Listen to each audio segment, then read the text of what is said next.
All right, it is Tuesday night in Tooney Town, and that can only mean one thing. It is time for the fastest rising pro wrestling live stream podcast on the internet today. It is time for Tooney Talk Wrestling. Folks, my name is Marvin, and I am the Movie Monster, and I am so pleased to welcome you all back to another night of live stream wrestling conversations with me and my all-star panel.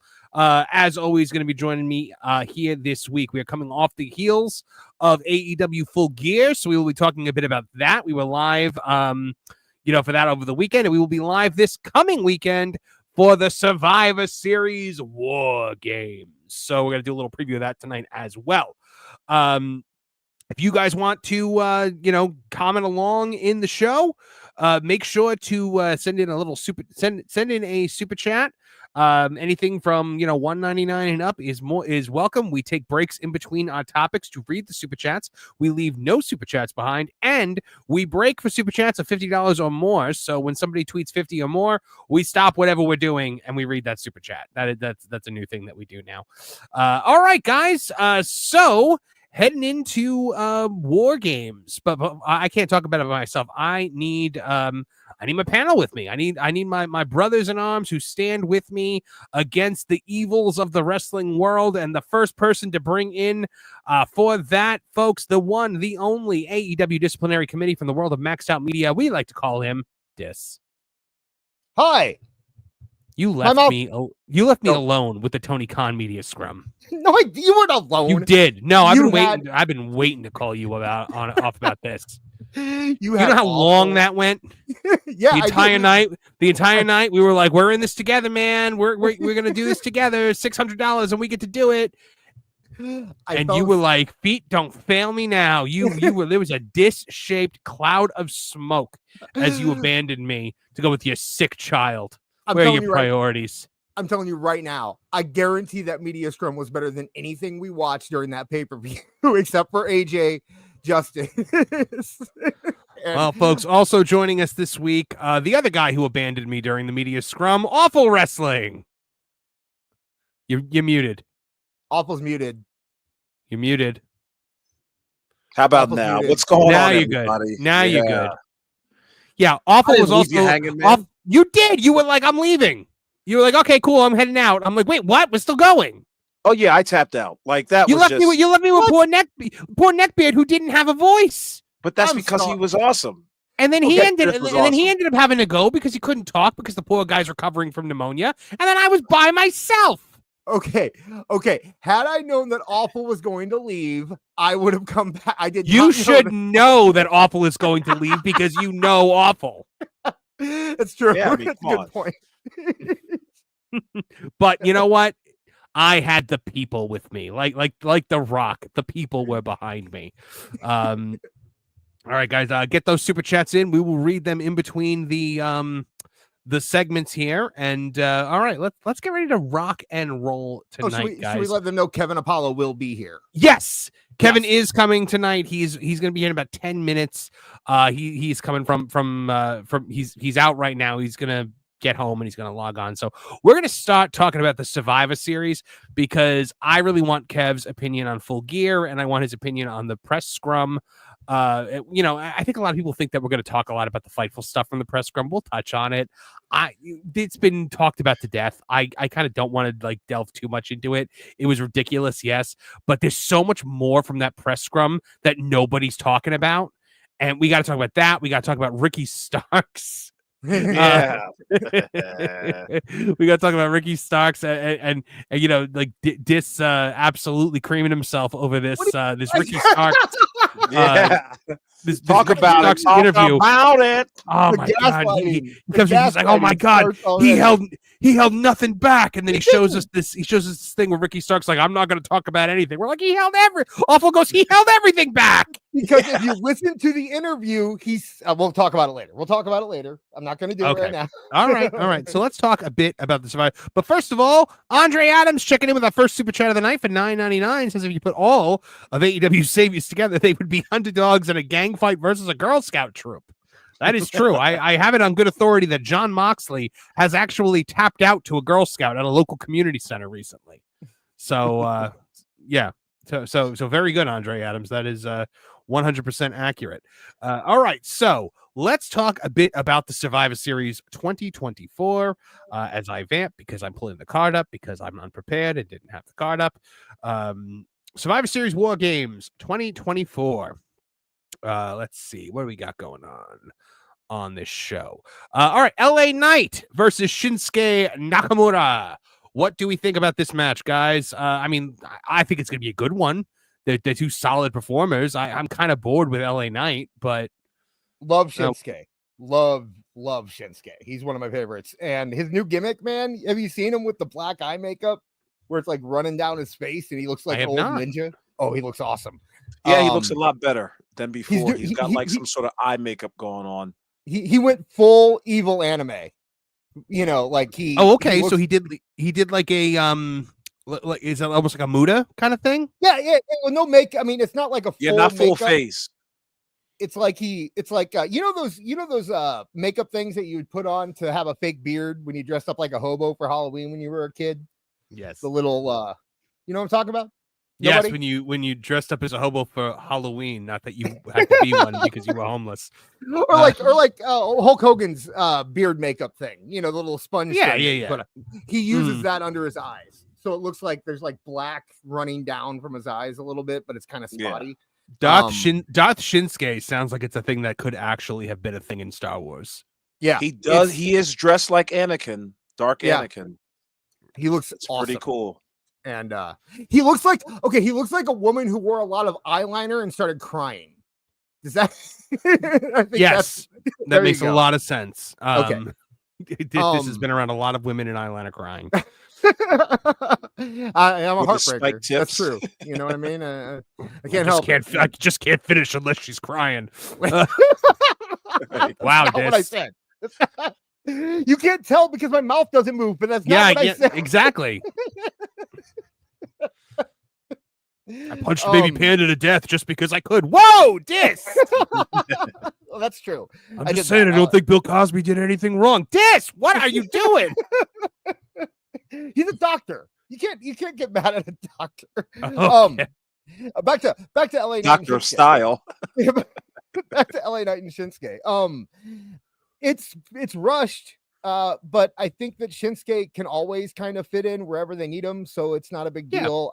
His promos are great. He's doing the whole like dubbed promos, or not dubbed, but like subbed promos, where he speaks in Japanese and it goes under, and it's very anime, very very anime. But I do like this. I do like when they do the subtitled promos for him. I like that a lot. I liked when they did that with EO leading into WrestleMania. So yeah, I'm a big fan of that. Yeah, especially if you're doing a pre-tape. I mean, you know what I mean? Like, just fill in the blanks there. You don't want somebody just speaking Mandarin to you and not knowing anything. Mandarin? That's what you think he's speaking? I'm so sorry. Mandarin? Yeah, not Mandarin. You know, hey, listen, Cantonese, right? Yeah, Cantonese. Thank you very much. No, it's Japanese. Yes, Japanese. I'm sorry. I was like, I don't speak Tagalog. I don't. But yeah, it should be a good match. LA Knight's a good performer. He can go with anybody. I think he's doing a good job of reestablishing the US title after Logan Paul kind of defended it twice in 8 months or something like that.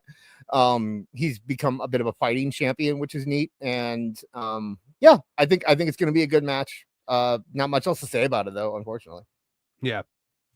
So my pick for match of the night is actually going to be Braun Breaker, Sheamus, and Ludwig Kaiser. Oh my! That's the one I'm looking forward to the most. I'm so excited for it. Did you watch Raw? No, I did. I haven't seen it. Oh my gosh, dude! Braun did so you know Braun's run up spear that he does on the outside of the ring, where he runs from the one side of the ring and builds up all the speed and goes to the other side. He did that. But Kaiser moved out of the way, and Braun hit his chest on the corner of the announce table doing that spear. It looked like he was going to, I thought he was dead. It looked awful. It looked like he was going to kill himself. But they went to commercial, came back, and he was fine. That match is going to be such a banger, dude. Like, what do they call it? Fight night, whatever. That whole thing, the whole Sheamus, Drew McIntyre stuff. It's going to be insane. And Ludwig Kaiser has stepped up so much these past few months. I always kind of just looked at him as a sidekick, but man, that guy, I don't know. I think he's right up there with like Braun and those guys as the future. I've been saying for years, Ludwig Kaiser has got future main event star written all over him. I think he's tremendous. I started to really kind of like subscribe to the theory that he's going to be big during his feud with Kofi when they did the thing where like, you know, with like the stretcher job and all that stuff. I really like him a lot. He's deceptively tall too. I didn't realize they're all deceptively tall. But he's like taller than Sheamus, or like eye to eye with Sheamus. And he's taller than Gunther. He's taller than one of them. He's not taller than Sheamus. No, there's somebody that I couldn't believe he was taller than that he was. It might have been Sheamus actually, but there's somebody he's like an inch taller than. Maybe it was Damian Priest. I'm just saying he's not because he's with Gunther all the time. You think he's shorter than he is, and he's so skinny. But man, he's actually pretty tall. And if he put on some mass, he could be insane in there. Apparently, according to the chat, he's got a really hot girlfriend. Yes, he does. I believe it. Yeah, he does. I mean, how isn't it Tiffany? Yeah, it's Tiffany Stratton. Yeah, wait, really? Yeah, man. I think it's his fiance. It is. Yeah. Wow, good for you, Ludwig Kaiser. See, Max used to before. It doesn't matter if he ever wins the world title. He's won. He's won life. Before I ruined the word Riz for Max, he used to say that Ludwig Kaiser had a lot of Riz. So what does Riz? What does Riz mean? You know, the Rizzler. He's stylish. He's cool. You know, it means charisma. Is that what the Rizzler means? Can't you look at the Rizzler and tell that it means stylish and cool? I looked at the Rizzler and saw a little boy that resembled a beach ball. Probably has more money than I do. You take that back, you son of a bitch. That's the Rizzler. Don't you dare talk about my friend the Rizzler. That's the Big Show voice, by the way. Yes, the Big Show sounds like Fat Albert in our world. Oh my goodness. Hey, did we ever get back off topic? Did we ever get back from AEW Mole afterward to find out if he's like okay? AEW Mole? Yeah. He responded to me a couple times. He said that he has no problem with us talking about him on the show at all. Oh, good. He has no problem with us speculating about who he is. He said it's all in good fun, and because he's the Big Show, right? Yeah, he did. So, he's a good guy. I like him a lot. He put on something yesterday. He said that he was going to take a picture of. He was going to put a sign on the door that said AEW Mole was here and take a picture with it, or take a picture of it. And somebody like walked into the room while he was doing it, so he had to stop.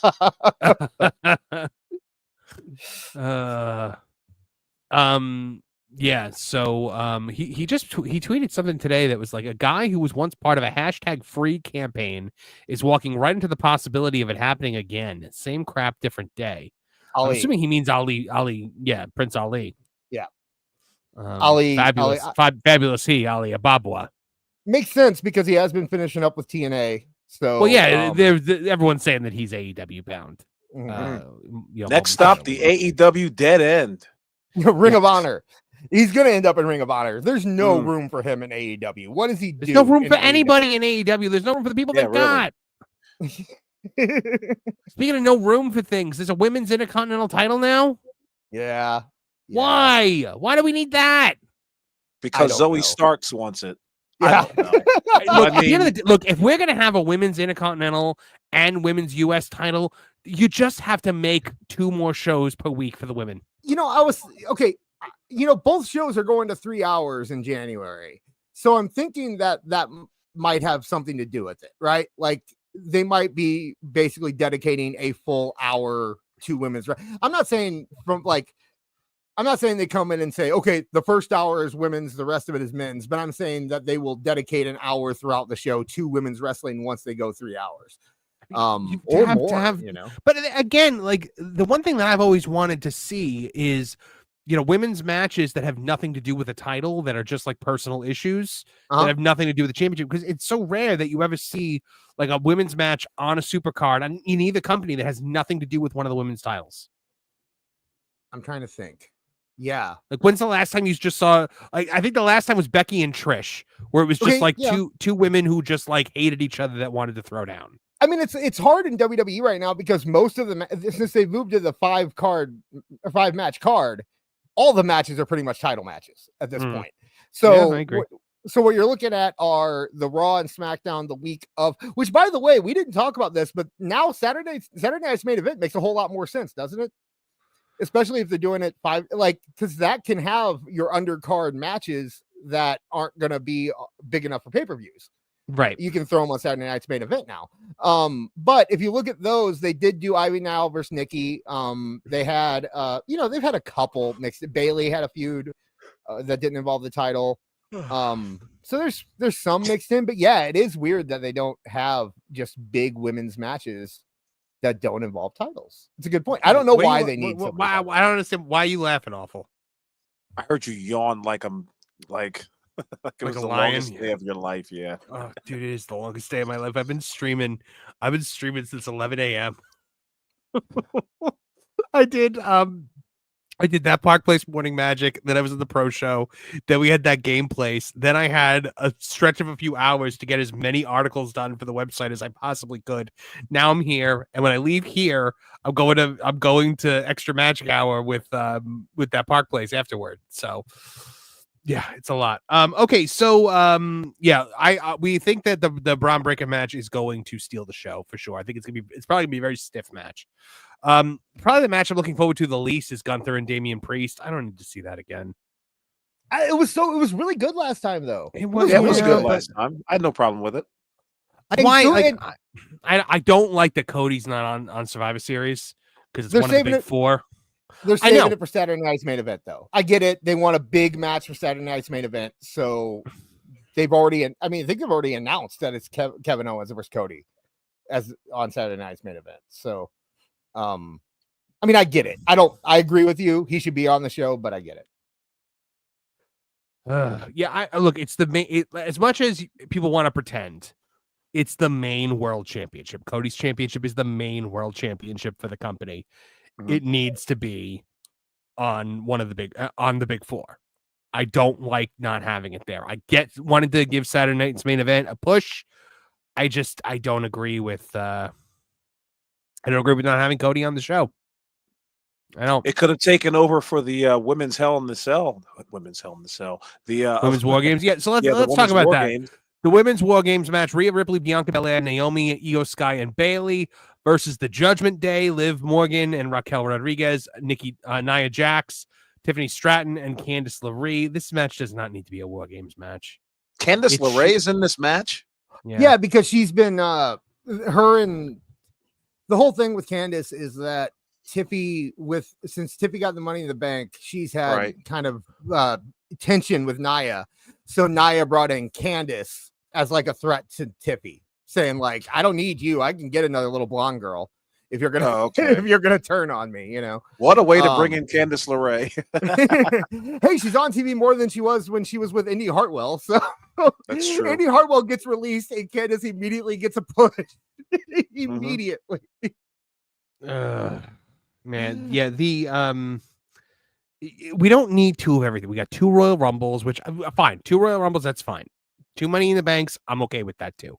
2 War Games is where I draw the line. 2 Elimination Chamber matches. I'm even okay with the Elimination Chamber because, the Elimination Chamber is used as a way to determine a number 1 contender.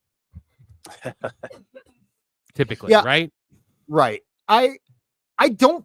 This feels like a mandate. You know what I mean? Like this feels like someone went because Triple H. I don't know.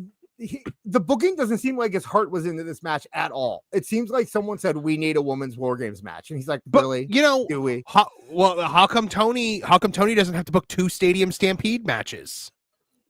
Because Tony does whatever he wants. Triple H. Yeah. Why don't we need a women's Stadium Stampede? Why don't we need a women's Blood and Guts? Or did they do that? He'll do it.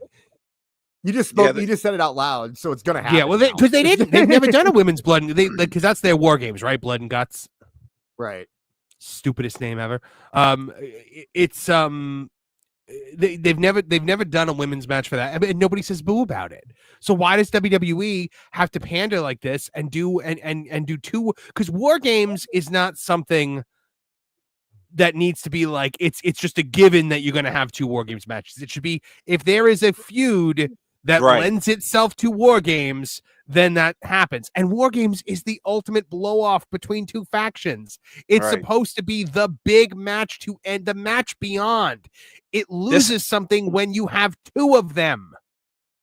This is the same energy as the Raw and SmackDown, fuse that they used to have at Survivor Series. And by the way, that's not me saying that you need to have there needs to not be a women's War Games match. If we're going into Survivor Series and the women, with damage control or whatever, if the women are the ones that have the big feud between the factions, then they should have the War Games match.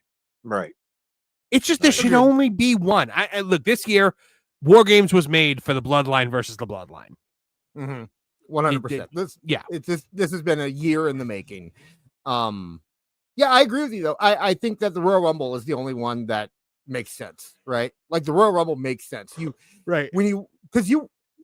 love the fact that I get 2 Royal Rumbles a year now. I love the fact, that's what you want, right? You want a women's Royal Rumble and a men's Royal Rumble. But I agree with the rest of them. It should just be based on momentum. And War Games is the only one that I really have this opinion on, because Money in the Bank, Royal Rumble, Elimination Chamber, these are all things that happen because you're fighting for something, right? You're fighting for the Money in the Bank contract. You're fighting for the main event at WrestleMania. You're fighting for a title match at WrestleMania in the Elimination Chamber, typically. So, for the other title that's not being defended at WrestleMania, so I don't mind there being 2 of those, but War Game, it's like having 2 Hell in a Cell matches. Yeah, it's supposed to be the ultimate. I'll give Erica the credit for this in the chat. Why not just do a women's traditional Survivor Series match for the 5-on? If you have to do a multi-person match, wouldn't it be neat to have a War Games and a traditional Survivor Series match on Survivor Series that year? Right. And but it's one of those things. I thought about this too. It's a great idea to do a traditional 5-on-5, but what's on the line? You know what I mean? True. Same thing with this this cage match on the women's side. What's on the line? Well, okay, I really do think this cage, the War Games match is just a setup for Tiffy to cash in during War Games. Okay. I think that's what the whole thing is. I think it's going to be they just want to make a cool moment because she has both champions in there, and she can. They're both on her team. So the idea of her cashing in against her own teammate for one of the titles is actually pretty interesting, and I'm surprised they haven't really been pushing that because that seems like if I was the face side, if I was Bianca Belair, I would be doing nothing but looking at Nia and saying, "You trust her because you're going to be locked in a cage with her Sunday." Mm-hmm. And then looking at Liv and saying, hey, you trust them because you're going to be locked in a cage with both of them. And Nia wants Tiffy to cash in on you. So there is a dynamic there, but they're not telling that story. And I don't understand why they don't tell that story. It's a very simple story. Okay, I do understand because the entire thing's built upon Rhea, but they should still tell that story. Yeah, I agree. What do you call it? Trying to remember what I was just saying. Sorry, I had to just kick somebody out because they were doing stupid things. But anyway, the band hammer came down. Don't worry. Is the Royal Rumble 2 nights this coming January? Oh my God in heaven, please no. No. Is it? No. Is that happening soon? No, they've never said anything about Royal Rumble being 2 nights, only Survivor Series. SummerSlam. I mean, no, SummerSlam. Yeah, SummerSlam. Yeah, okay. SummerSlam. Because somebody mentioned it in the chat a little bit up, and they said, man, what did they say? That it should be 2 nights, and you have 1 Royal Rumble on each night, which would be way better, I think. Right. I don't know, dude. Honestly, I don't watch the Royal Rumble for anything but the Royal Rumble. That's and if true. they're gonna put 2 Royal Rumbles on, great. I wouldn't mind it if they did an NXT Royal Rumble and just gave us 3 Royal Rumbles in one night. That's all I want to see the night of the Royal Rumble. Every singles or tag match during the Royal Rumble makes me angry because it's not the Royal Rumble. Yeah, it makes sense. So I would welcome another. I think the difference with the Royal Rumble is that there are stakes that make sense that are based on a time of the year. You know what I mean? Like it's not like a Survivor Series where in the past you had to have, let's throw together a bunch of 5-on-5 feuds so we can make a bunch of elimination matches. Or it's not like, let's throw together a women's match for War Games because we have to have one of each. The Royal Rumble just makes sense. And so for our Royal Rumble coverage this year, I want to do something that I've done in the past. The pool. I want to do a Rumble pool for both Rumbles. Like $5 a spot. No, we're not. We can't. We would never we would never gamble. Oh, right. We wouldn't actually do that. Right. Not we would. Yeah. We can't gamble, right? Because that's probably against the YouTube terms of service. Why would we finish your thought there? Why would we? But anyway, we doing that. Yeah, we pick. We'll play for pick $5 Tooney bucks. We'll play for Tooney bucks, and then we all pick our numbers out of a hat, and then if your guy wins, you win. If they get runner up, you win runner up. But it makes it so much more fun because then you're like screaming at the TV. We should try to get like other show, like we should try to get Phil in on it, like, you know what I mean? Like, my plan is to get a lot of people in for the Royal Rumble pool. Speaking of getting people in, look, I know, here. Right? Yeah, exactly. I did just see that. So hold on one second. I'm trying to find my here it is. Who's that Pokemon? It's Kevin Apollo. Fries, mother truckers. With fries, mother truckers. Oh, goodness. Here we go. Put Kevin up there so that all the brothers are. There you go. Yeah, really. Rearrange a little bit. We were just talking about doing the Rumble pool this year. Not for money. But just doing the pool so we can scream and get really competitive with each other about it. Kev, we're in the middle of talking about War Games. We were talking about the women's War Games and why it doesn't need to happen. I made the point that 2 Royal Rumbles, I'm fine with that. 2 Money in the Banks, I'm fine with that. 2 Elimination Chambers, even fine with that, because that's all for something. That is like an annual thing that happens to get a shot at the title. So it makes sense to have it for both divisions. War Games should happen because it needs to happen, because there's something that cannot be contained. And having 2 of them just ruins it. I'm not into participation trophy War Games. It's the show's called Survivor Series. Let's do a Survivor Series match, for God's sakes. Yeah. I know Triple H loves to play with his new shiny toys, but it's getting old. Especially because, like, women don't go to war. Yo, climb up to the top of the cage and do a flippy thing and don't die. It'll be awesome. It's awesome if she doesn't die. What if she dies? Well, then it's not as awesome. It's probably as awesome. I'm just gonna be really tower. I'm just not feeling the women's War Games match. I agree with you guys. I think it's there so that Tiffany Stratton can cash in. I think it fully exists just so that she can cash in on somebody within the match. It's crazy when there's a whole match that is a vehicle for to make somebody or to make a superstar. It's kind of crazy. Yeah. You can do the same thing in Survivor Series match. It comes down to her and one of the 2, and then she just cashes in the middle of the Survivor Series match. Yeah. I've always said that I think the big difference that the women should do on Saturday is dress in street clothes, a little bit of makeup, everybody in a ponytail, some Vaseline on your face, tape fists, tank tops and jeans, and go at it. That's what's going to differentiate yourself from the men out there. Turn this into Hillman versus whatever school Dean Cain went to in a different world. There you have it, right there. Dwayne Wade. Dwayne Wade. Dwayne Wade. Wow, you just dropped a Dwayne Wade reference. Good on you, awful. All right, the men's War Games match. The men's War Games match will feature Roman Reigns, the Usos, Sami Zayn, and CM Punk, with Paul Heyman versus the Bloodline, Solo Sikoa, Jacob Fatu, Tama Tonga, Tonga Loa, and Bronson Reed. I thought Seth Rollins was the obvious pick for Roman's team. Yeah, he got worked again. We're you know what? I was gonna save that for when we talk about Dave stuff, but we might as well. Because our buddy Alfred Canua put out a fantastic video about Dave getting worked yet again. And I'm gonna just point out the absurdity of this when we watch it. So hold on one sec. Here we go.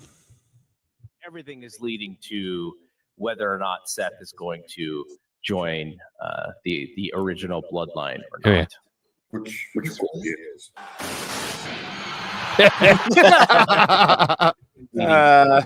Whether or not. Which of course he doesn't say it like I think he is. It would make the most sense to. It's of course he is because he knows. He's not guessing, guys. He knows. He's got the inside scoop. He's fully aware of everything they're doing. He talks to Terry Taylor. He talks to Terry Taylor. I mean, my sources within WWE told me that this is what's happening.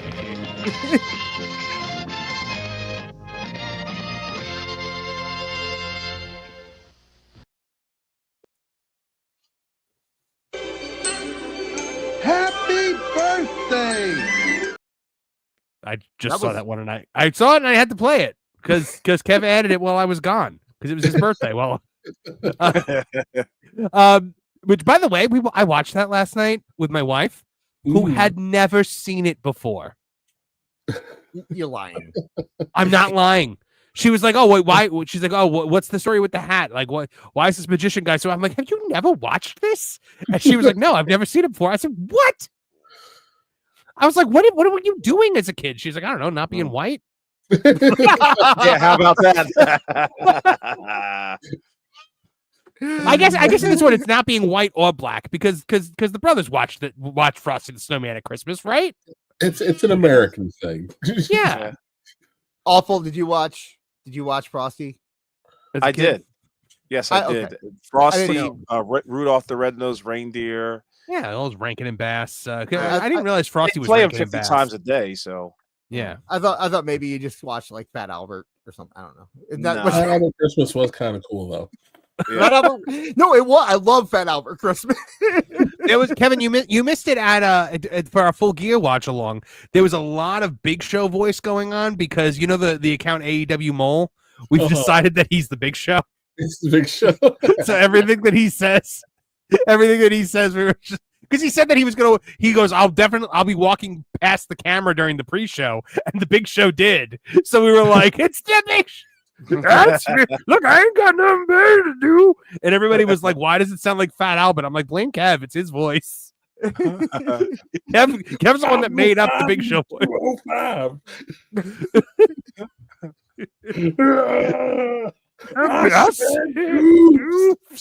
I told you I said Goof's story. I was watching weird clips of old matches, and I found that Hulk Hogan match. Do you remember when Hulk Hogan left WWE and he was doing Hogan Knows Best? Yeah. And he did the match in Memphis with Paul the Great White. Yes, does anybody remember that? It was supposed to be taped. It was supposed to be taped for Hogan Knows Best, and there was a whole big deal about it being taped for Hogan Knows. And then they didn't use any footage of it for Hogan Knows Best. But wait, it's just like a dark match that happened then that nobody ever saw. Yeah, it's lost media. They recorded it and it's gone. But fascinating. But there's this match and before it, people were chanting the Big Show, and when Big Show grabbed the mic, he goes, "That's my slave name." That's my slave name. From now on, I'm only Paul the Great White. That was that's his name now. I can remember both of them. You were holding giants down since Jack got that beanstalk. I'm both a slave and white. A great white. Oh I'm man. a slave. Please tell me that he wore like all white. No, he was just the Big Show. That's I was gonna, but people thought I was a Stay Puft Marshmallow Man. They kept crossing the streams at me. I'm gonna start 3 is about me. Oh man, Kev, you missed us talking about the Big Show sitcom. from I love the Big Show show. The Big Show was so good. I want to do like a whole review of it. We should do something about the Christmas episode. Christmas episode was fantastic. Oh man, that sounds like a good idea. We should do something. Apparently Mark Henry was going to become a bigger part of the second season, and then it just didn't happen because he went to go play in Tonyland. Yeah. But I love that our chat is talking about Emmett Otter's Jugman Christmas. That is my favorite Christmas piece of media ever, by the way. Fantastic. We actually started to watch Emmett Otter the other night, but we didn't have enough time. Oh, it's so good. Yeah, because my wife goes to bed obscenely early because she gets up for work obscenely early. Typically we only have until like 8:30 to like watch whatever we're gonna watch, which is why Frosty happened last night instead of me forcing her to watch Claymation, which she hates. Do you think Vince dresses like an old-time plantation owner when negotiating the Big Show contract? Yeah. We got a big one here. This is why I said it's my slave name. Big and steady. With the shoestring tie. The bolo tie, yeah. Yeah. I can't make half the I say. He just became Foghorn Leghorn all of a sudden. Oh goodness. All right. So the men's War Games match, I got high hopes for that. I think everybody involved in it is really good. I think we're gonna see blood. I think we're gonna see some blood in this one. What? I'll do it. Beard. He just did that. Yes, I saw that. Oh my goodness. Oh, yes, sir, Master McMahon. Yes, sir, Master McMahon. Jana. Guys, it's not offensive because Big Show's white. So Awful looks like he's seething right now. I am. I'm not seething at all. What are you talking about? Oh my goodness. Somewhere counselor is just punching walls in his house and he doesn't know why.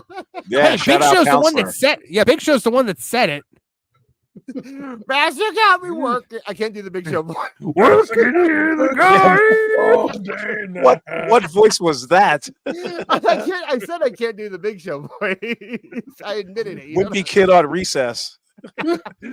For those of you guys that don't know, by the way, the I said goofs. For those of you that weren't there over the weekend, Kev, do you want to tell the story? Because I told it over the weekend. So, I think this was a little before the invasion angle started. Big Show is back on TV, and they are about to go to commercial. I don't remember who he's talking to, but he has to wrestle Kai and Tai. And as he's walking down the hall, he goes, I can't believe I have to wrestle those two goofs with a K. And when we come back from commercial, they redo the same video, except now instead of saying something offensive during the Vietnam War, it's now, I have to wrestle those two goofs. Oh God! Look what he just said. Look what he said. He's so racist. Get rid of it. And then after that, we never saw the Big Show again. Yeah, to Ohio Valley with you. OVW with you. We used to say that. We used to say that he had a. He had a remote control that he like pushed the button at the guy, and it would send. They'd like burst through the wall and be like fly through the air to Louisville to Jim Cornette. I said goose. What the hell am I going to have to do with this big guy now? I'm going to have Batista be growing out of the lake by my wife to kill him. Because that is how Batista started. Jim Cornette's wife raised Batista as a monster out of the lake, as the Leviathan, to kill the Big Show. Yeah. You know, let's no one ever really talks about Jim Cornette's actual booking. Right. Like they love to pretend like Jim Cornette was always wonderful, but they do forget things like, all the baby Leviathan matches and Leviathan and what John Cena's gimmick was. I mean, That was incredible. the prototype. I love the prototype. In my world, Brock still calls him prototype. Whenever he sees him, Brock no like prototype.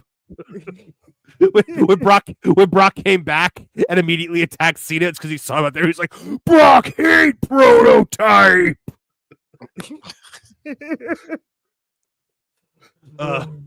Brock hate prototype. Brock love P.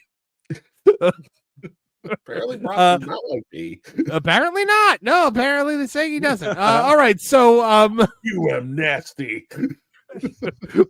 Brock no like that. Oh, all right. We already read Andre Adams. So we got some super chats. John Williams 499 said Kevin's investigating a rumor that a pack of bears were gathering to kick him out of his business. Yes. I love that you now have this whole like mystique about you that you fight bears because you cut a promo on a small black bear. Well, I saved a child from a bear. You did save a child from that same bear, right? No, different bear. Mm-hmm. It's just my feud with bear has been going on for years. Yeah. You and Cumia for $5 says, I'm sure Rock is showing up at either Survivor Series or at the following SmackDown. The plot is about to thicken. I would assume Rock will be there at the end of Survivor Series. I think they're gonna try to recreate the Punk moment after War Games is done. They'll have the Rock's music hit. They kind of got to, right? Like I think everyone kind of expects something to happen, but the Rock just happened, so I don't know. They're not doing anything afterwards. I think it's just going to be I think Awful might be right because I think that if they do something, they have to do something every year, right? And That's true. It would kind of set a precedent, wouldn't it? Right. So Right. I We think did have 3 years of screw jobs. we don't want to get into the screw job territory with it. By the way, did anybody watch the CM Punk footage of backstage stuff from his debut when they released it this week? No, what was it like? Oh, it's really, really cool because it's just a lot of him like greeting people and everything. But at the very end, Randy Orton comes in. Right? And Randy Orton goes, "You can't let me have my effing moment, can't you? You can't give me one moment, huh?" And then they hug and stuff. I thought you were going to say Randy said something about AEW because if anyone was gonna. There was a little AEW mention between CM Punk and Cody, where Cody kind of goes, "It's nice to see. It's nice to work with you here." It's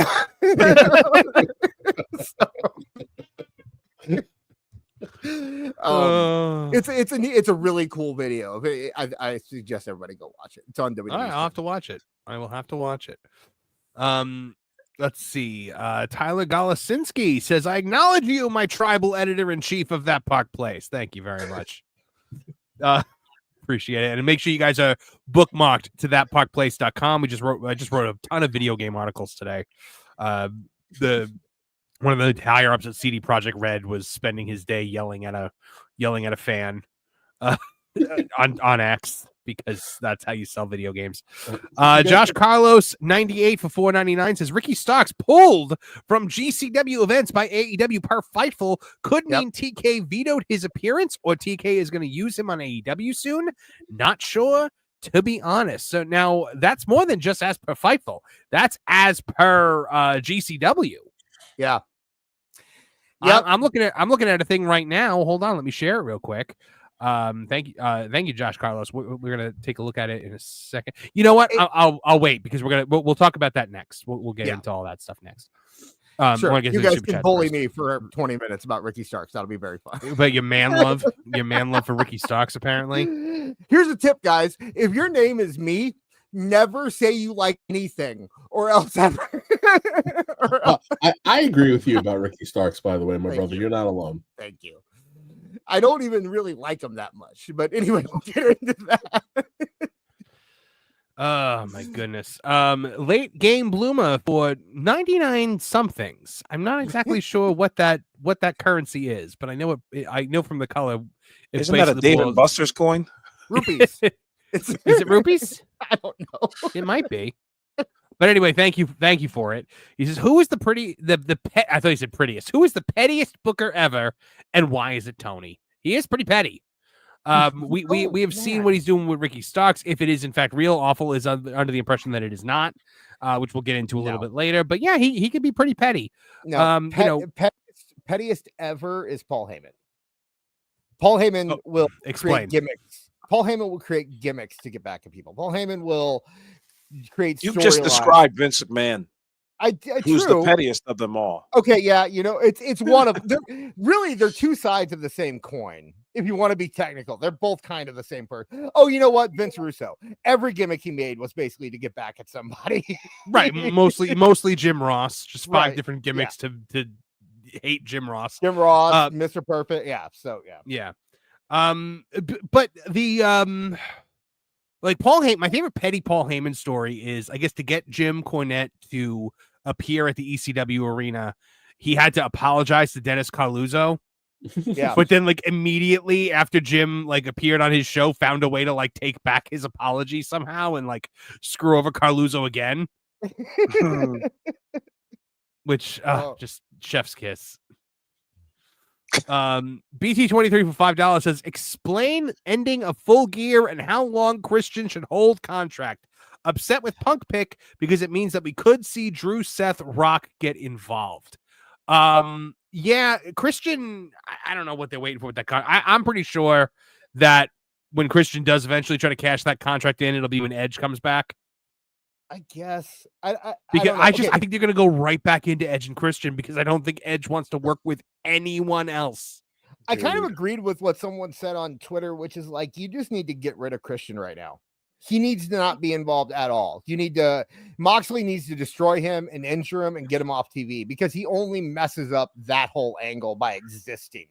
Yeah. What's up with these Canadians trying to help every youngster out? Why do you have to have you got Chris Jericho, you've got Big Bill, you've got that black dude, you've got on Christian's end, you've got what's that young kid's name? Chris Jericho is not Nick trying Wayne. to help. Chris Jericho is not trying to help anyone out but Chris Jericho. I think that's the front end. Yeah. Come on now. It's a weak storyline to begin with. Christian should be all alone. He should not have if anything, he should have the lady by his side. But the kid, Nick Wayne. I like Christian having lackeys because it lets Christian be a coward and throw the lackeys at people. And also, to be fair, Christian is responsible for, in my opinion, Christian is 100% responsible for the emergence of AJ Styles. Christian was able, by working with AJ Styles, Christian gave that boy a character. He gave him a reason. Wasn't that 20 years ago, though? But you know what? After Christian, they were trying to make AJ Styles a main eventer from the beginning of NWA TNA until the time Christian came in and failed every time. Christian came in, worked with him for a year, and AJ Styles learned how to sell. He learned how to tell a story. He learned how to supposed to give Christian more credit for that than AJ Styles. Dude, no, yes, you are. Christian deserves that credit. I love Christian. I love Christian too. You like him? But I would prefer Christian with a stable behind him. Yeah. To Jericho with a stable behind him because Jericho has had a stable with him every second of AEW's existence. Yeah. He always has a group. Right. I don't like Christian's current stable, but I do believe that Christian deserves a stable more than Jericho. But getting back to the Full Gear ending, WTF, dude, what is that? What So Moxley, does anybody even remember them trying to make OC drink bleach? Does anybody remember that? Yes. Because so they did the schmaz ending. Cassidy bumps Cassidy's friends all come out and they stop all of Moxley's friends. Then a guy comes out in a hoodie and lays out Cassidy and takes the hood off, and it's Wheeler Yuta, who we already knew was in Moxley's group. But they played it off like it was a surprise. He comes out with the hood up and everything like that. Yuta lays out Orange Cassidy. Orange Cassidy loses. Then Moxley takes this green window cleaner and pours it down Orange Cassidy's throat because Moxley has to try to murder everyone that he wrestles. I thought it was Windex. I thought it was green, but go on. Yeah, it looked like Windex or something. And then then something happens where Moxley gets laid. Didn't Moxley get laid out first? No, Christian came out and I think Christian came out and Moxley stopped. And because Christian was coming out. Jay White came out at some point. Yeah, then Jay White came out. And then Hangman, Jay White started came having out. Everybody, it's like Jay White came out, then Hangman Page came out, and then someone else came out. And it made no sense. Until finally Moxley ran into the back, and they were running for their car, and then Darby Allin drove his car in and T-boned Moxley's car. So the Whitepool Combat Club stole another car and ran away. Yeah, and Darby Allin got out of the car bleeding from the head because he was actually driving the car instead of a stuntman. Yeah, they didn't use a stuntman. Yeah, and so he actually busted his forehead open, probably on the steering wheel. No stuntman and no video editing. You know what I mean? Yeah, we're just going to do it live. Fuck it. Why would you do it live instead of doing it earlier in the day where everybody can be safe? Right. And by the way, you're doing it live. You're having the guy who you're pushing into the main event drive the car to T-bone another car. Two problems right there. And your third problem is that you already are showing an angle on the big screen to end your pay-per-view, so there's no reason it has to be live. It's already you're already taking away from the show for the people in the crowd because you're ending it on a video, which is something you never do on a pay-per-view. Remember when Tripp, anyway. Unless it's where to Stephanie. Yeah. Remember when Tripp are okay. Yeah, remember when Tripp tried to get away from Austin in a car and Austin picked it up on a forklift? Oh my god! and like the car landed like flat. Like in AEW, they would actually have Triple H in the car. Yeah. How about this? You want me to what? No. I'm a Big Show. Let Big Show do it. But like, what if he had hurt himself? What if he had gotten concussed? What if he had gotten concussed? What if he had broken his leg again? Like, there's so many things could have gone wrong. What if glass had gone into his face? Hold on. Darby Allin works for the safest wrestling company on planet Earth, so there's no need to worry about Darby Allin's potential we're the best. health. Yeah, we're the best wrestle safely. I asked Mole because he was alluding to Darby being the guy that they're going to push to kind of be the one that takes over from Moxley and be the face of the company and everything. God. And I mentioned something to him where it was just like, but how can you trust a guy who is going to fight a city bus and climb Mount Everest? Like Darby, I think has a lot of potential, but he can't be out there doing this stuff as the representative of your company. The problem with Darby Allin is that he's an idiot. Yeah. And Tony's an idiot for letting him do it. Tony should not be pushing him if he's still going to be doing this stuff. And the fact that he actually drove that car means that he has no interest in slowing down. You can't put all your money on Darby ever because he could be out in a second. Look what happened to Eddie Kingston. And that was just from wrestling an indie show. No, I forgot that he existed. Yeah, Darby doesn't wrestle indie shows. He runs into city buses while he's riding skateboards. He does dirt bike flips at shows with 200 people. That's what Darby does. You cannot put any money. And he won't Darby. stop. He won't stop because he's your world champion. Right, and Tony doesn't tell him to. Tony lets him do it and pushes him. Because he can't tell him not to. He's got no control over anybody. That's the one thing that everyone that comes out of that company says is this guy's got no control over these people. Yeah. Liquid Fox for $2 Canadian said, "Well, it's the big mole." Good, that's good. Solid. That is a quality way to spend $2 to spend a toonie, I have to say. Mike Middleton for $2.79 Canadian says from Triple H voice, "Hey Jobber Monster, hey Dis, hey Booker T." Awful. We are confirming though in this week's headlines that Triple H refers to Dis as the Bleeder. BT23 for $5. Believe that New Day story has to end beating Judgment Day with possible return to TV of Big E. Oh gosh, I hope so. Yeah, new women's titles are okay, but get rid of those. Look, I'm okay with you having the Women's Intercontinental Championship and the Women's US Championship if you just get rid of those god awful women's tag team titles. I cannot stand them. Yeah. Can we address the Big E thing right quick? I'm so sorry. Hold on. What are we saying, Kev? It's not equal representation for other girls. The girls need everything the guys have. It's 2024, and they need everything. But you know what? Does AEW have women's tag team titles? Because I don't think they do. Yeah, they don't. They, but also, they have, okay, but they do. Titles. Yeah, they do have 16 women's titles, so I don't think they're just but then at the end of the day, like we said earlier, they don't do a women's blood and guts match. They don't do a women's stadium stampede match. They don't do all this stuff that WWE is forced to do. Go ahead, Awful. What did you want to say about the return of Big E? Because I would love to see it. Real quickly on that one. Yeah, that's one of the things that AEW is doing correctly. Like, don't do the the whole equality thing. But as far as Big E, the last time we saw him, what was the event that we saw him at? And it was just like, he still had problems with his neck. He's still turning like this and doing that. He's not coming back anytime soon. I don't think for the rest of his life. Yeah, I don't think anyone's saying that he's going to be wrestling, but him coming back to reunite the New Day does make sense. We don't ever want to see that reuniting. I break them up and call it a day.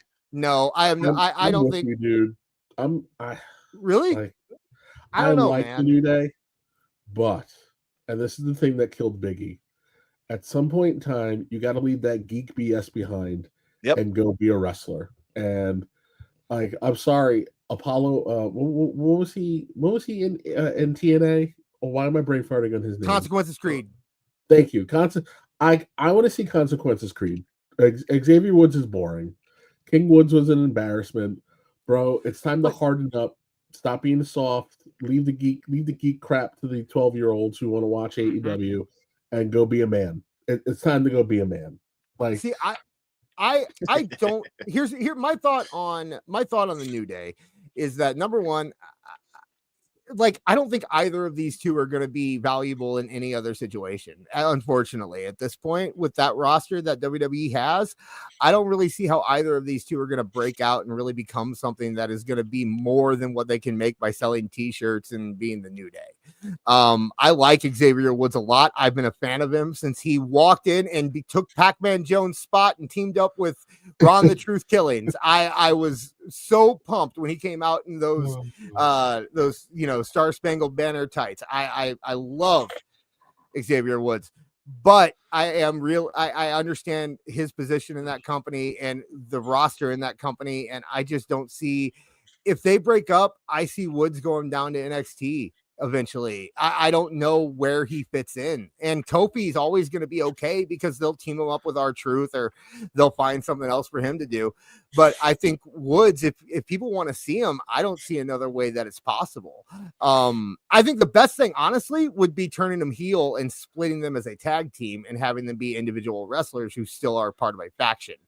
I think doing that would be okay. But actually getting rid of the whole New Day shtick completely, I just don't see where Xavier fits in anywhere else, unfortunately. Xavier has made his turn last night. That great promo that he and Kofi cut on each other backstage was awesome, and it lent itself to a new layer for Xavier Woods and Kofi Kingston. It kind of gave them both like this arrogant mean streak when they were talking to each other. I don't know if you guys saw it or not, but I thought it was fabulous. And I think the New Day's kaput. There's no need for it to ever come back.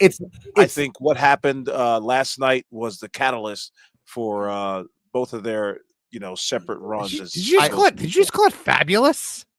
Yeah, it was fabulous. It was really good. It was How about that? Awful on the weekends. But I don't think that. I think that it's a red herring. I think it's too obvious. I think that even if they do break up in the future, I don't think it's going to be now.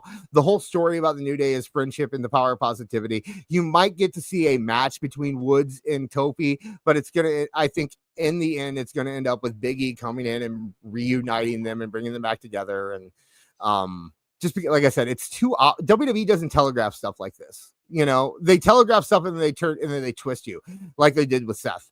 That's my opinion, but I know Kev was about to go off on this. So.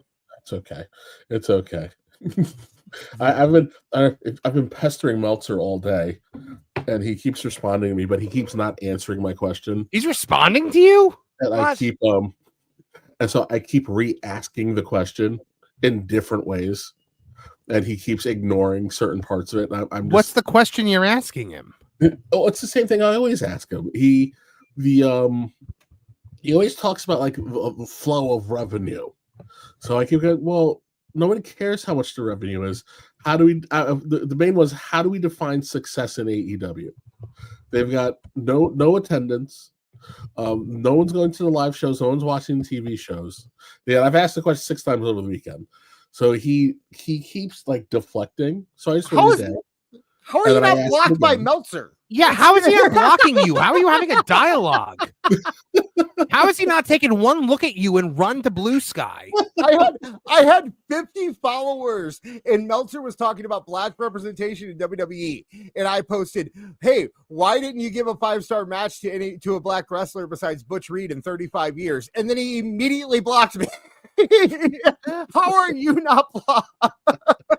Well, because you hit a nerve on him, Dis, and he's like, I can't block black guys. Oh, my goodness. All right, so we're gonna get to the rest of the super chats in a little bit. Keep them coming, guys, and we will get to them. I promise we leave no super chat behind. But we need to talk a bit about this Ricky Starks situation. So let's take a look here. If you look over on do it quick screen, while Awful's gone. Do it really fast while Awful's not here. No, we're gonna talk about the GCW thing first. So GCW Game Changer Wrestling says, we've just been informed that Ricky Starks has been pulled from all upcoming GCW appearances, including his announced match on 12/14 in Los Angeles, his unannounced match on 12/28 in Seattle, and his unannounced match on 1/19 at the Hammerstein Ballroom. Before we dive deep into this, I just want to say one thing. FGCW for pretending like they went to the American Dream Mall first. Not only was my show bigger, it was better. So go skip into a shallow lake, you hardcore nonsense doofuses. Fort Lauderdale is kind of a scumbag, you know.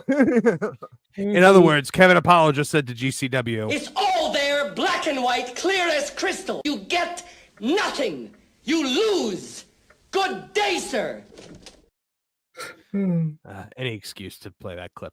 But yeah, so Ricky Starks, it's not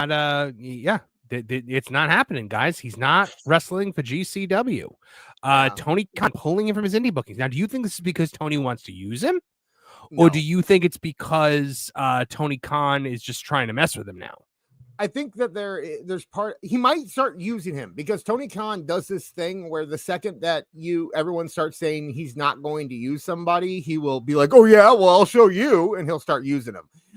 He did it with Powerhouse Hobbs, he did it with Andrade, he did it with Miro, he's done it with plenty of people, and he'll bring them back for a couple weeks and then he'll forget about them. That might happen.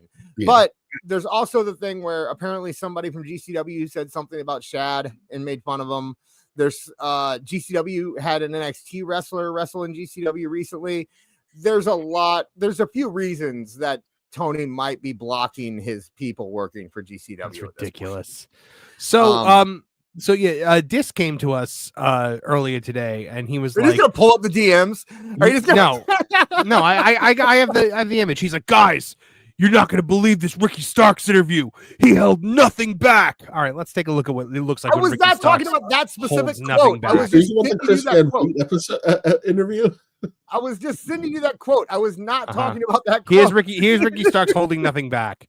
Yeah, please. Ricky Starks, he says he has speculations about why he's been off TV, but lacks a definitive answer. There it is. No, right there. Stop. Hold on. No. We got to read the whole thing. Stop. No, because he says he lacks a definitive answer. He is saying AEW has not given me an answer as to why I have. That is not holding back. He is saying I am trying to figure out why I'm not on TV, and AEW isn't telling me. That is the fact that you're trying to defend yourself by saying. I'm sorry. I'm right. I'm right. You're right. I'm right. He's holding everything back. No, I could have keep 1,000 going. theories about what's really going on. The fact of the matter is that if I don't have a definitive answer, I can't just make up an answer for people and just assume. Would I love to know the exact reason? For sure. Do I have speculations about why? Absolutely. But that does nothing to speak of things that I speculate does nothing for the situation. No, tell me your speculations. I'm going to defend this a little bit. Yeah, because you need to watch the live interview. You do. The tweet lacks the context of how he was saying. Kev, bro, he didn't send us a live interview. He sent us that quote right there. Yeah. Because you can go on YouTube. That is not what I was talking about specifically. You can go on YouTube, go on Google, and find out your favorite wrestler. Yeah, let me. Yeah, what are you, Tony Khan? Do your homework? Yeah. No, like you're coming to us with this information. And what time do I have? What time do I have in my day? When you just heard about all the streams I was on today, I'm going to spend my free time with Ricky Starks of all people. Hey, I'd rather crawl through glass. What am I going to do? You want me to sit here? Here's the thing. I could sit there and clip all the cool quotes that he made and show you all that stuff. But number one, you won't watch it. Number two, you can't stream it. Number three, nobody will care. Okay, so that will just exist. How about this? Next time, just withhold by saying, don't say, he's not holding anything back. He's holding nothing back. No, like when you come to me, you say he's holding nothing back. I'm like, he's like Tony Khan, this little pissant mother. I'm like, that's holding nothing back. Tony, yeah. Just being like, I don't know why they're not using me. That's not holding nothing back. Erica. Guys, content. I made content. That's all that matters in the end. Great, so we know to ignore you like we do every other of those IWCNN idiots out there. But I'm telling I'll die on this hill. Even that line, and especially if you watch the interview, because in the interview, his body language, there were they don't ever say on the quotes that he pauses tag Kevin in. Tag Kevin. Here, I'll let's see like this. Hot tag. He gave the answer like someone who has received a little bit of media training. Yes. He told you everything you needed to know without actually burying anybody. So if you are a YouTube show that talks about this kind of thing and you are a little more informed, not one of the low IQ viewers, you can extrapolate the data from what he said and understand that AEW has not performed professionally. You hear this, Marv? In terms of how they have conducted their business with Ricky Starks. That man's an HR man right there. Right side. If you want to talk about a diplomat, it will say Kevin Apollo right there. And a lot of the stuff I was talking about too was like when he talked about how he went to the Royal Rumble. And he immediately got a call from somebody. And the call said, hey, dude, you're going to get in a lot of trouble for that. And he's like, whatever. And then he went to Mania. And then he didn't think he got in trouble because, he just went to Mania. Who cares? And then he was never on TV again. He confirmed a lot of speculation that we've had, right? He confirmed that they are very petty, that they will stop using somebody because of him going to watch it. Dustin Rhodes, QT Marshall were both, and he made sure to say, Dustin Rhodes and QT Marshall were both in that booth with me, implying, hey, they're still on, Dustin Rhodes was still on TV. QT Marshall, he still has a high position in the company. I don't know why I wasn't used. I was just going to visit my friend like those guys. There's that dude. And I know you guys aren't fans of him. And in Marv, you have a reason. Awful. You're just a grumpy old man. And I don't know what to say. But he has potential. And I think that he can be molded into something. Up yours, whatever, dude. He was a standout in the 45 seconds and the NWA Power was must-see TV. Absolutely, yep. There was a reason that Tony stole him. We like to pretend Tony doesn't do that, but there's a reason that Tony stole him. And there's a reason that Tony like him. Yeah, it's just that when you're in AEW, you cannot grow equity. You go to waste your equity. So if he's going to get to the next level, which he has all the potential in the world to, he can't do it there, and he knows it. And I have a feeling that he's not on TV because Tony knows it. Yeah. I don't understand. I don't understand. If Tony Khan believes that the man is worth money and that you sign the man. Yep. Good call. Yep, that's it. Oh, You have to beat, You broke up. Oh, I did? Sorry. Yeah. I would just like to say, like, if you've paid all this money to this man, even a little bit of money to the man, use him. What the hell? I don't think he personally is a star. I mean, I see nothing in him that screams like, main event anywhere. But hey, listen, you signed the man, use him and use him properly. I mean, hey, now's a good time to maybe face him against Edge, since you're trying to, break that fourth wall and talk about like, oh, well, Edge couldn't, he had thin skin or whatever. Have a little program with Edge. Do the thing that you did not do with CM Punk and the Young Bucks. Right. Draw some money with the little bit of heat that you are getting from these guys being disgruntled. Hey, what was Dynamite's rating last week? 66. So yeah, if any of that happened, Dynamite would not be sitting in the low to mid 600s at the end of the day. Yeah, I think. Oh, sorry, I'm going. I thought you were. No, good. I think that Ricky Starks has a lot of potential, and I think that it's impossible for people to reach their potential in AEW. Yep. Because they have no ability to develop anyone. Yep. And I'm not saying he's going to go someplace else and be a star immediately. He's a young kid. This is a 10-year plus investment. Mm-hmm. He has a lot. He has an innate promo ability. He has instincts that you really can't teach, but now he needs to really learn how to cut the promo and hang in a promo with guys who are well above him. You're not getting that in AEW. Work wise, whatever. He's a kid who can do a lot with a little. He doesn't do entirely too much dumb crap. But once he gets someplace where he can learn how to work safe and work effectively, he's going to be that much better. Again, it's just, Oh, is he 35? Jesus. He's 35. Holy shucks. Wow. He's 35. There's no way. See, this is what I'm saying. Like, maybe it might be time, man. It might be time.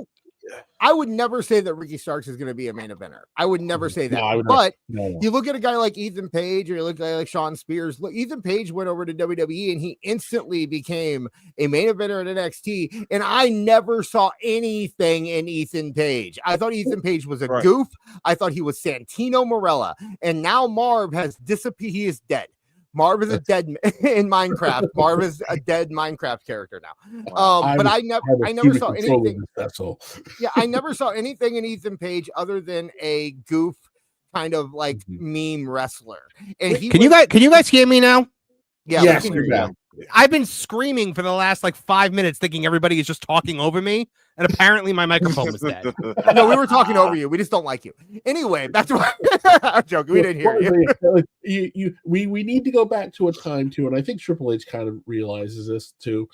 You need those guys who are the permanent holders of the mid card titles. Yeah. And a lot of your super strong heels were those guys, because I've said 100 times, there's nothing wrong with being Jake the Snake. There's nothing wrong with being Mr. Perfect. There's nothing wrong with being the model of Martel. Guys, Ethan, you just mentioned Ethan Page. Ethan Page, for whatever it is worth, has a look. He looks like something. Yeah. Ricky Starks looks like your substitute teacher. No, yes, he does. Going on. No. He's got the facial hair. 35. He's got the generic haircut. He doesn't stand out in anything. Ethan Page looks younger. He looks like he could kick someone's ass. That's just me. Ricky Starks looks like your Puerto Rican neighbor who may or may not be trying to hit on your daughter when you're not looking. Yeah, Ricky Starks could be on Jersey Shore. Hold on. What I mean? Hold on.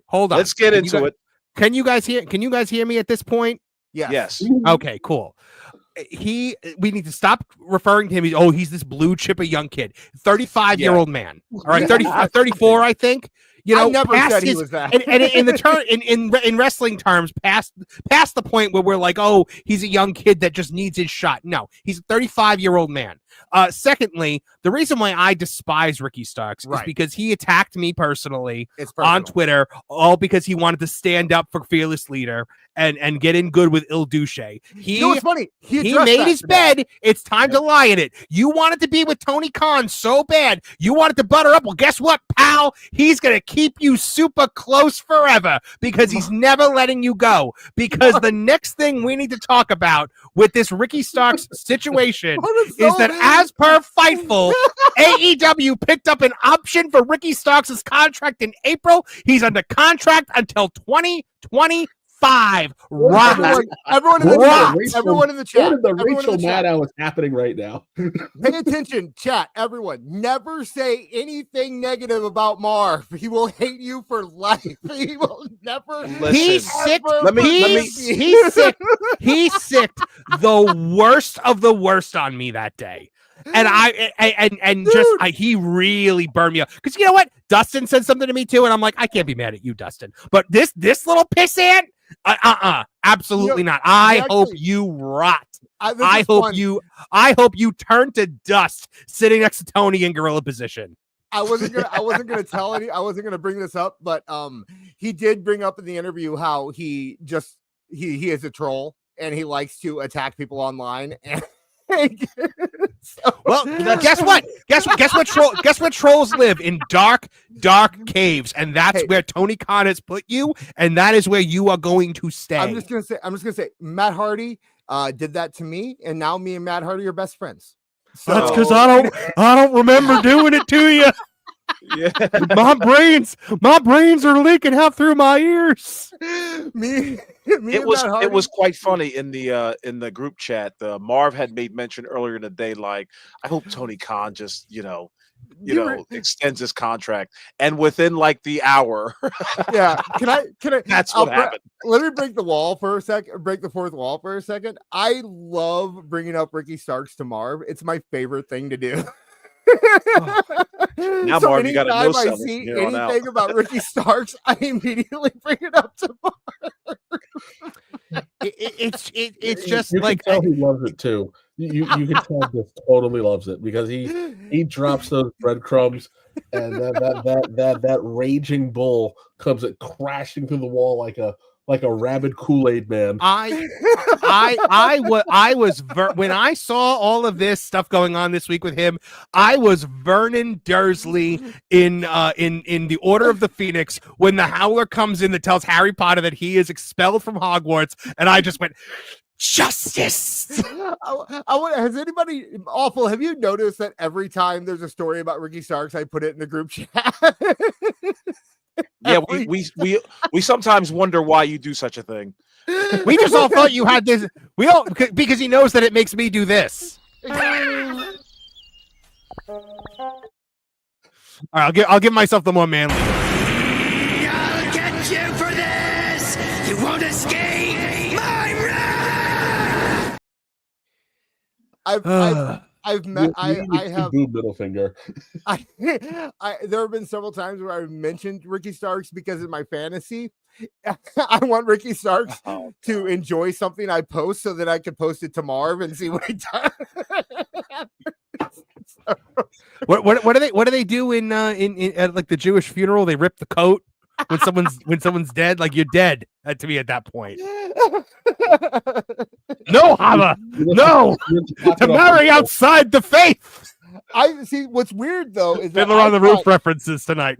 I tried to do it. I thought it was going to be that guy from NXT, the one who defended Pebbles. That seemed like I don't even remember his name. Yeah, I don't even remember his name. That he's already served his comic retribution.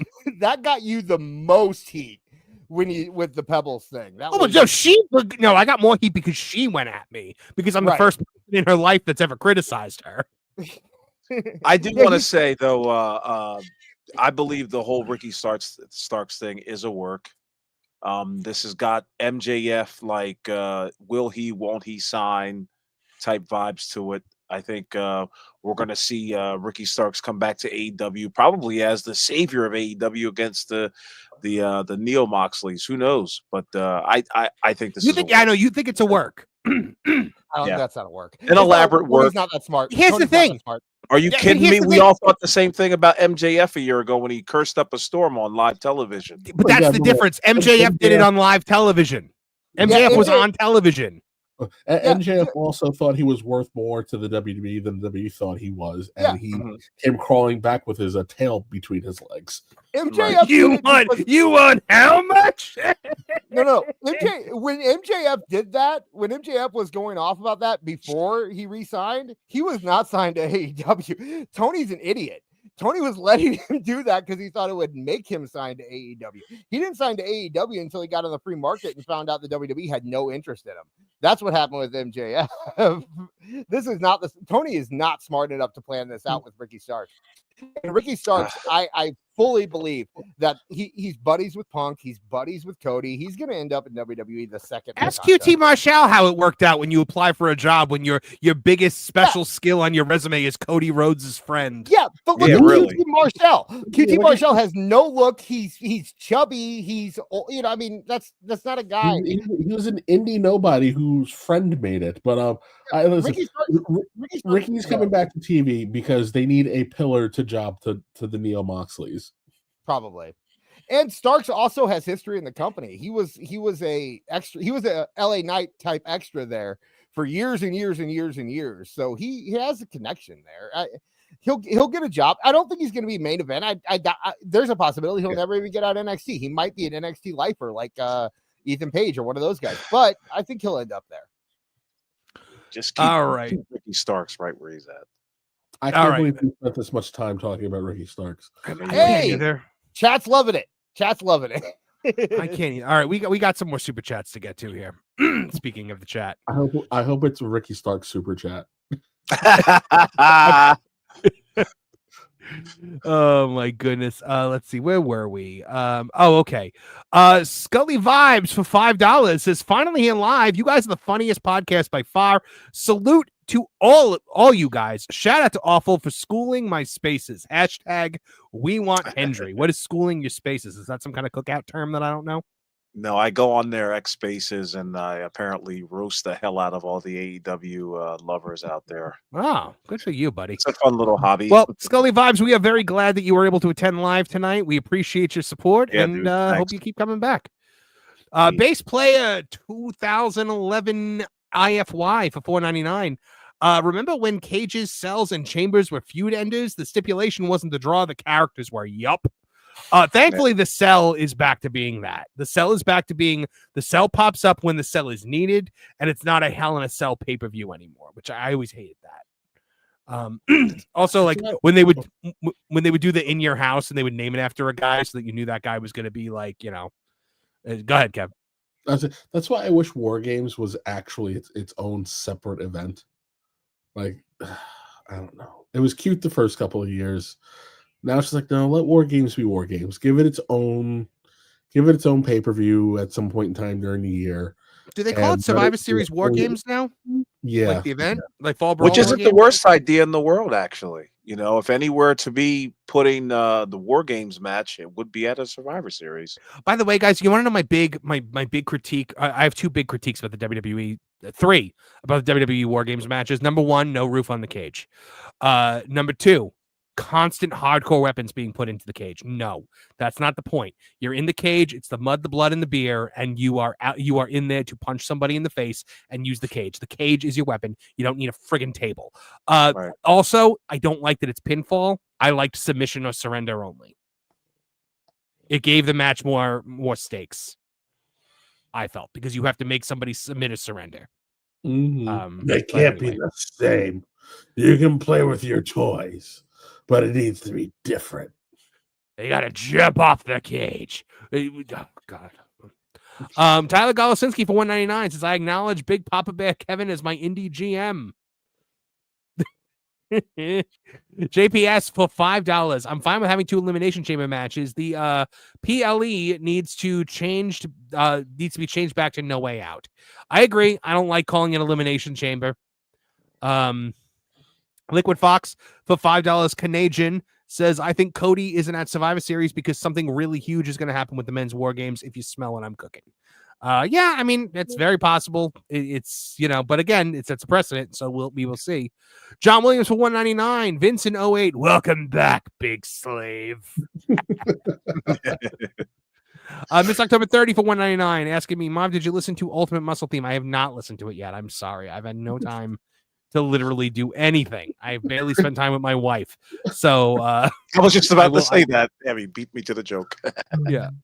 Andre Adams for $9.99. My sources have confirmed that Moxley indeed tried to short the Girl Scouts on a cookie deal after a tough MMA loss. They were all wearing Timberlands, and it did not end well for the Mox. I believe that story. If I read that on the dirt sheets, I believe it. I'd be like, oh, Meltzer knows what he's talking about for once. Yeah.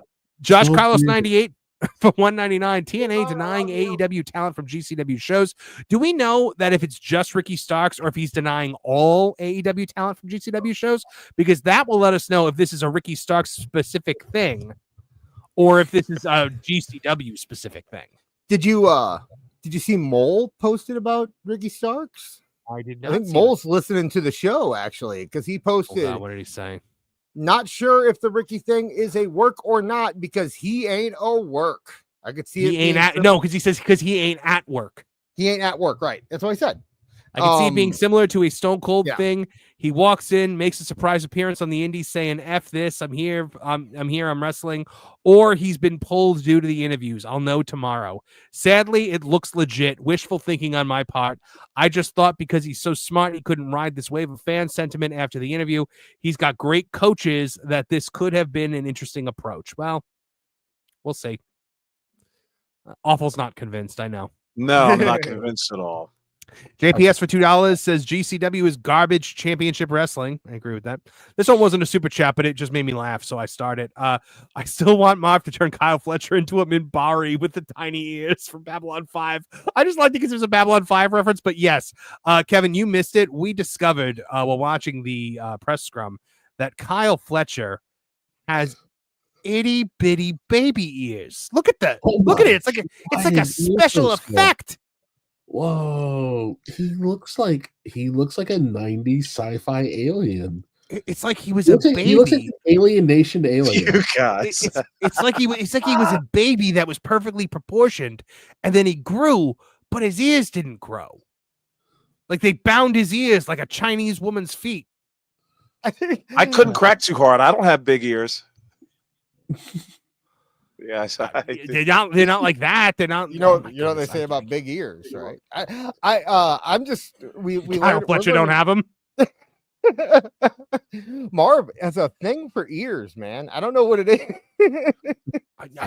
I have a thing for wildly disproportionate body parts. Apparently, it's like the Rock wearing his muscle suit in Moana, where his hands look like they're baby hands. For the first time ever, the Rock was not big enough for a role. That's got to be killing him. Yeah, I was like, why is he wearing the muscle suit? You just couldn't let him, It's actually a fat suit. Pharmaceutical up.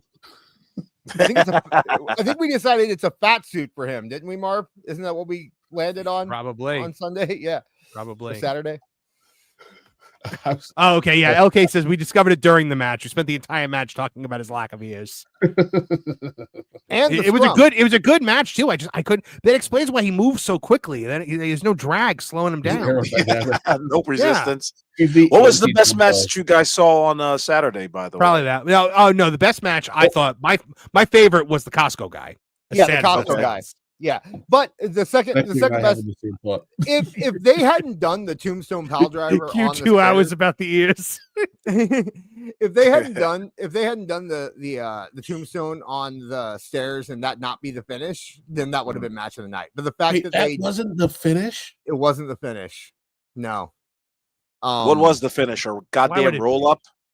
No, it was a finisher. I mean, it was Fletcher's finisher, but the fact that, like I said, if they would have made the Tombstone on the stairs the finish, it would have been a easily match of the night. But the fact that he sold it, don't get me wrong, they sold it really well. It just wasn't the finish, and it should have been. The Mercedes match was terrible. Mercedes match was terrible. Everyone's talking about it like it was the greatest women's match that we've seen all year. All she did was do double knees the entire match. How many were there? She was spamming double knees over and over and over again. Worse than superkicks at WrestleMania. No, worse than Scott Steiner worse. with the belly to belly suplexes to Triple H at the Royal Rumble in like what was it, 2000, 2001 or whatever? Like worse than Uso super kick at WrestleMania. Rick, help! Suplex! Jeez, It was do something. Please do something else. Anything else? Hit a headlock. Get a chin lock. Here, take my arm. Maybe do an arm suplex. It was 100% worse than the Uso match at WrestleMania with super kicks. It was Chris Statlander, and Chris was great. Chris was a champ, man. But I don't understand. Mercedes just repeatedly, and Mole even mentioned it. Mercedes just repeatedly did those stupid flying double knees over and over and over again. And everyone online is like, "Oh, it was such a great women's match. Mercedes finally had her great match in AEW." No, she did not. Chris Statlander had a great match. Chris Statlander had an acceptable match. Mercedes Moné in an acceptable match to everyone at this point is like, oh, look at that. Like it's like a cave person using tools. Like, I know how to use a fork too, but like when the cave person does it, it's a monumental feat. I think saying that Chris Statlander had a great match is incorrect. She had a great performance because she carried Mercedes Moné to an okay match. Yes, she had a great showing. Yes. Yeah. Chris Statlander came out of that looking like roses. I don't understand why people are talking about Mercedes like she did anything special. That match, her performance in that match was awful, and she should be embarrassed, honestly, with how much. Like, we're not joking. You could, if you would have done a drinking game during that match where you took a shot every time she did that double knee fly, you'd be dead. You'd die. You'd be dead now. You'd be a dead guy. That's every one of us would be dead guys. That's what would happen. Was she phoning it in? Is that the no? No, she was trying. She just doesn't have anything to do. She's just not good. You know what was worse though than that match though? Her at the press scrum. Oh my god! I fell asleep waiting for it to start. Insufferable little salt. Holy cow! It was ridiculous because she's trying to do her mean girl thing, but it just comes out like she's got nothing to say. So she's just like, God, like, why are you also stupid? Like, it was literally just my impression. She was doing it just proved how dead on my impression is of her. Because that's it. So speaking of this, we're gonna get to the rest of super chats in a bit, guys. Keep them coming in. But speaking of before we get into that, I do want to bring up one thing that wasn't on the plan to talk about, but I think we have to at least touch on it because it's just kind of funny. AEW Grand Slam Australia is likely moving to another venue, and it should be announced sooner rather than later as per Fightful Select. So apparently AEW, as we all predicted, could not fill that stadium in Australia, and so there it is. Right. But now why? Now this is a thing that happens. It happens to WWE, but yesterday, one of my favorite days, including great visits with fans and media, a trip to LA for the most fulfilling meeting of my life with WBD leadership, dinner with my dad and Dana White, where I got to break the news to Dana about Money in the Bank moving to MGM. He laughed about this with Dana White, apparently, and the Endeavor guys. And now he's doing it. So once again, it's the karmic energy of the universe, guys. Let's be very clear. This was a tennis stadium. This was not like a rugby stadium or a soccer stadium. This is a tennis Suncorp Stadium in Brisbane, and they couldn't sell out a tennis stadium. I legitimately don't think they did an ounce of market research before going to Australia. I think it was just WWE sold out a stadium there, so we could sell out a stadium there. Yeah. Yeah, it's Brisbane Stadium. The capacity was 52,000. The capacity is 52,500 seats. Why in the world they thought that they could even fill half of that, especially after what happened at Wembley, is beyond me. Yeah, Tony is stupid. Especially because here's the thing: if they had gone there before WWE, they might have actually drawn a good house because the people there were starved for action, or a decent house, more decent than they would have.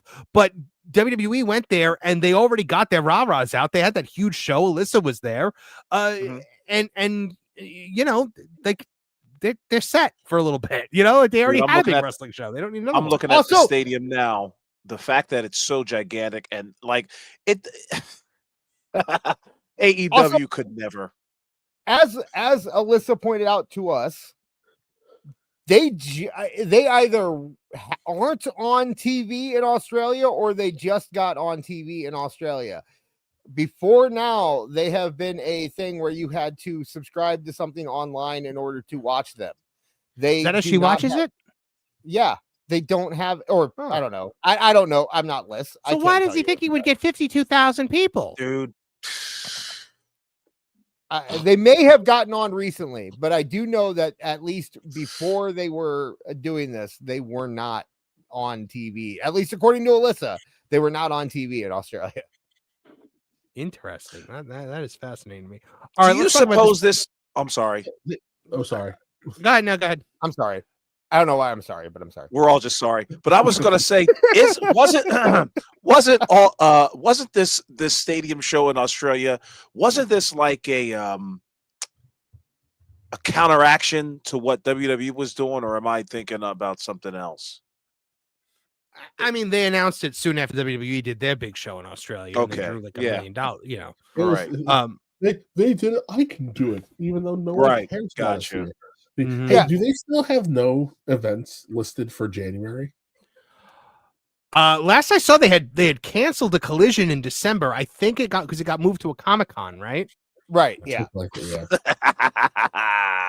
I love hearing news like that. By the way, I'm telling you guys, once Rampage is fully canceled, there are going to be no more live Collisions. Collision will be taped after Dynamite, I think. Oh, absolutely, 100%.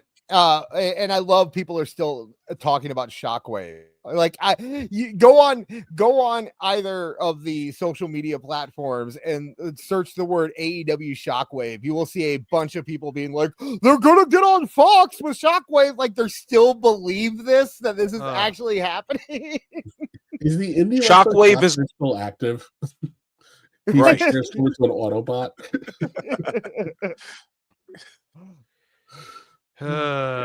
Okay, so I do want to talk about the Scrum. I don't really want to talk that much about the big thing that happened at the Scrum, which was the race baity question to Bobby Lashley, just because it's been talked about to death. We talked about it while it was happening. I mean, it was a stupid question. Bobby Lashley handled it very, very well.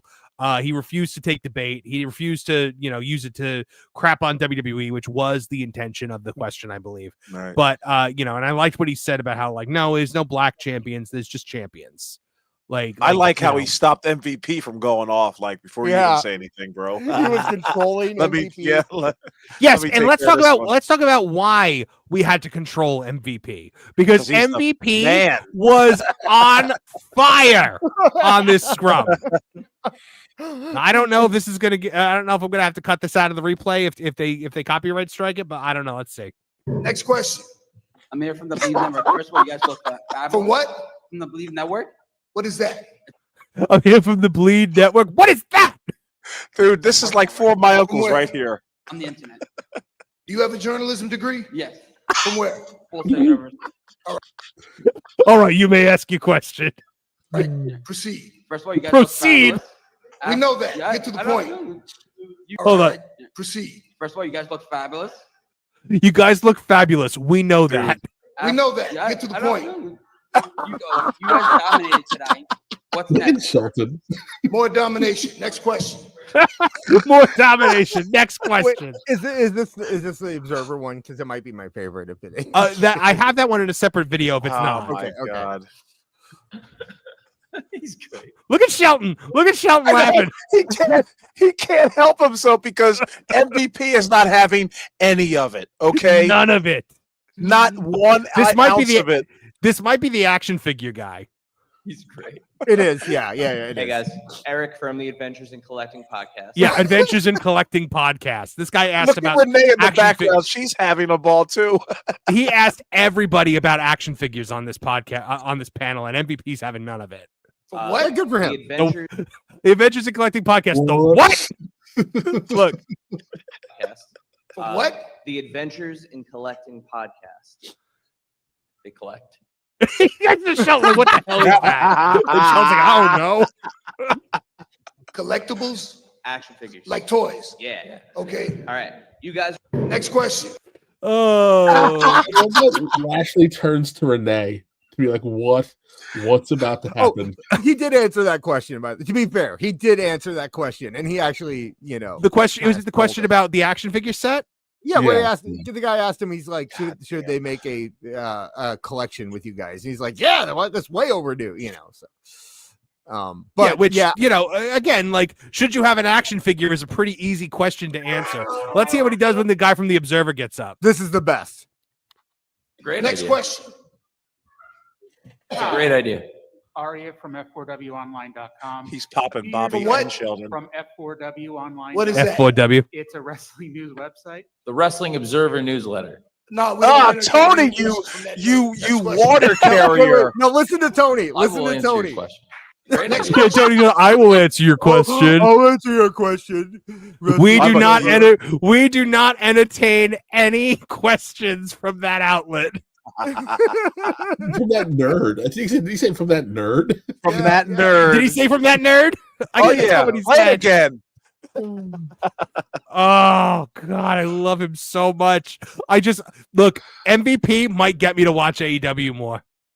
Because MVP? man, I'll watch. Look, I will voluntarily watch the scrubs as long as he's on them. Yeah, MVP is weird, right? Because like MVP is really good when they let him go on TV, and he's really good in situations like this. And then he goes and does other stuff that makes me really angry with him. So I can never really judge on like Well, my he my redeemed opinion himself on- with me. He did. He really did redeem himself on this paper on this Yeah. press scrum. Do you think it's been like 3 weeks? Do you think that they've gotten there and gone, the money is spectacular, Yep. but oh my God, I can't believe we're stuck in this mud show. There's We're at no- the gym. I'm 100 convinced they don't. thinking that same thing. I'm convinced they don't talk to anybody there. Did you look? Yeah. Did you see MVP's Good face? call. Did you see MVP's face when Tony answered? MVP was just like, nuh-uh. Like, nuh-uh, Yeah. dude. Nuh-uh. There needs to be a body language study on that clip alone. Yep. It tells you everything. It was the one redeeming quality of that epically long press scrum because Oh yeah. and look, at the end of the day, you guys know it's been well documented how much I hate these press conferences, and I don't like them when WWE does them either. It's so cringy to watch these so-called journalists sit up there and ask these guys questions in kayfabe. For them to be like, Mercedes, congratulations on your match. The comparison that I made while it was working, I was like, could you imagine if I went to San Diego Comic-Con for that Park Place and I got up to Chris Evans and I was like, first of all, congratulations on defeating Thanos. Yeah. Big victory. How did it feel to pick up Thor's hammer? I mean, what did the lightning feel like? Like, it's that level of AEW stupid. The AEW is ridiculous because they go back and forth too. They'll say, Mariah May, who do you think is next in line for your AEW Women's Championship? And then she'll give an answer, and then immediately they'll go, what do you think about women's representation in AEW and the fact that blah blah blah hasn't been winning matches lately? Like they can't. They Has can't been say- booked at to least- do this, that, or the other thing. Right. Yeah. At least in WWE, like they go one way or the other typically. Like WWE controls it, and that's the thing is that it just should be fake. Just make it fake. Just make it fake. No one cares if it's fake. I don't get why dude, it's the same thing with the mole. This is wrestling. It's fake. Okay. I'm sorry, that just got me. Good. Yeah. Kate of Fightful checking in. Kevin Apollo. How does it feel to be in a podcast that appreciates black wrestlers? Well done. Is that what she looks like? Oh God. I have no idea. I don't care. Yeah, I it don't is. know. I It don't is. care. That is her. I don't That's know. her. I don't care. I mean, But- no. Be fair. No, that is not her in our chat right now. No, of course not. That picture Right, is her. right. Yes, that picture. Right. Is her. And that's the thing. It's like Mercedes. Who would you say is your top wrestler in AEW that you want to wrestle? And then the same outlet will be over at the WWE and be like, Triple H, what do you have to say about your father-in-law's sexual assault charges? Were you involved in any of it's they don't bring the same energy to both. No, but Were I your do great think- grandparents slave owners? Yeah. I do think that WWE. I've heard a few people say that WWE does make them submit questions beforehand, and I think the WWE actually approves those type of questions. And I think the reason they do is because they know that they're going to look bad. The other person is going to be the one that ends up looking bad in the end. The person who asked the question is going to end up looking stupid, because everyone that watches WWE is just watching WWE to have fun and have a good time. They don't care about this stuff. So Triple H has a free pass to just go off on these guys and no one cares. Tony will never do that. Tony he needs them. He loves them. He wants them, and he'll never do what Triple H does. Triple H looks good at coming out of these press conferences every time to the people that matter. The people that don't like what Triple H says don't matter, because they weren't buying the pay-per-view. They weren't watching the product. It doesn't matter. The people that need to like it. So. Well, I owe you $1, Marv, because I said point blank that Tony wasn't going to show up at the scrum, and that goofball showed his face. He did. So, He did, and he droned and droned Boy, and did droned. he drone. How do you know? You weren't even there. You left halfway through.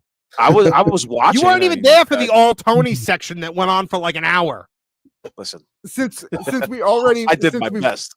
Since we've already broken the cherry and done the Kate for a Fightful joke, did anybody see Denise posting today? We don't need to talk. We don't know. We don't need to. I just wanted to wink. That's at not the camera a news. little That's bit. none of it is news. Shout out Kate from Fightful. Shout out Denise Salcedo. No, we're not shouting out any of them. It's not news. I love it. So what annoying, because I know we're going to play the Lashley response, which I found to be very respectful, as insipid as the question was, especially when you have the three of those guys up there. Shelton is one of the best ROH champions of all time, right? Like, just hands down. The MVP is a Heenan level manager who has had success in all major companies, and Bobby Lashley is Bobby Lashley. And we're wasting time talking about something that they collectively smacked down 4 years earlier, because the Hurt Business made it so that you don't have to talk about black wrestlers like they're black wrestlers. We're talking about the level of excellence wherever they enter the arena.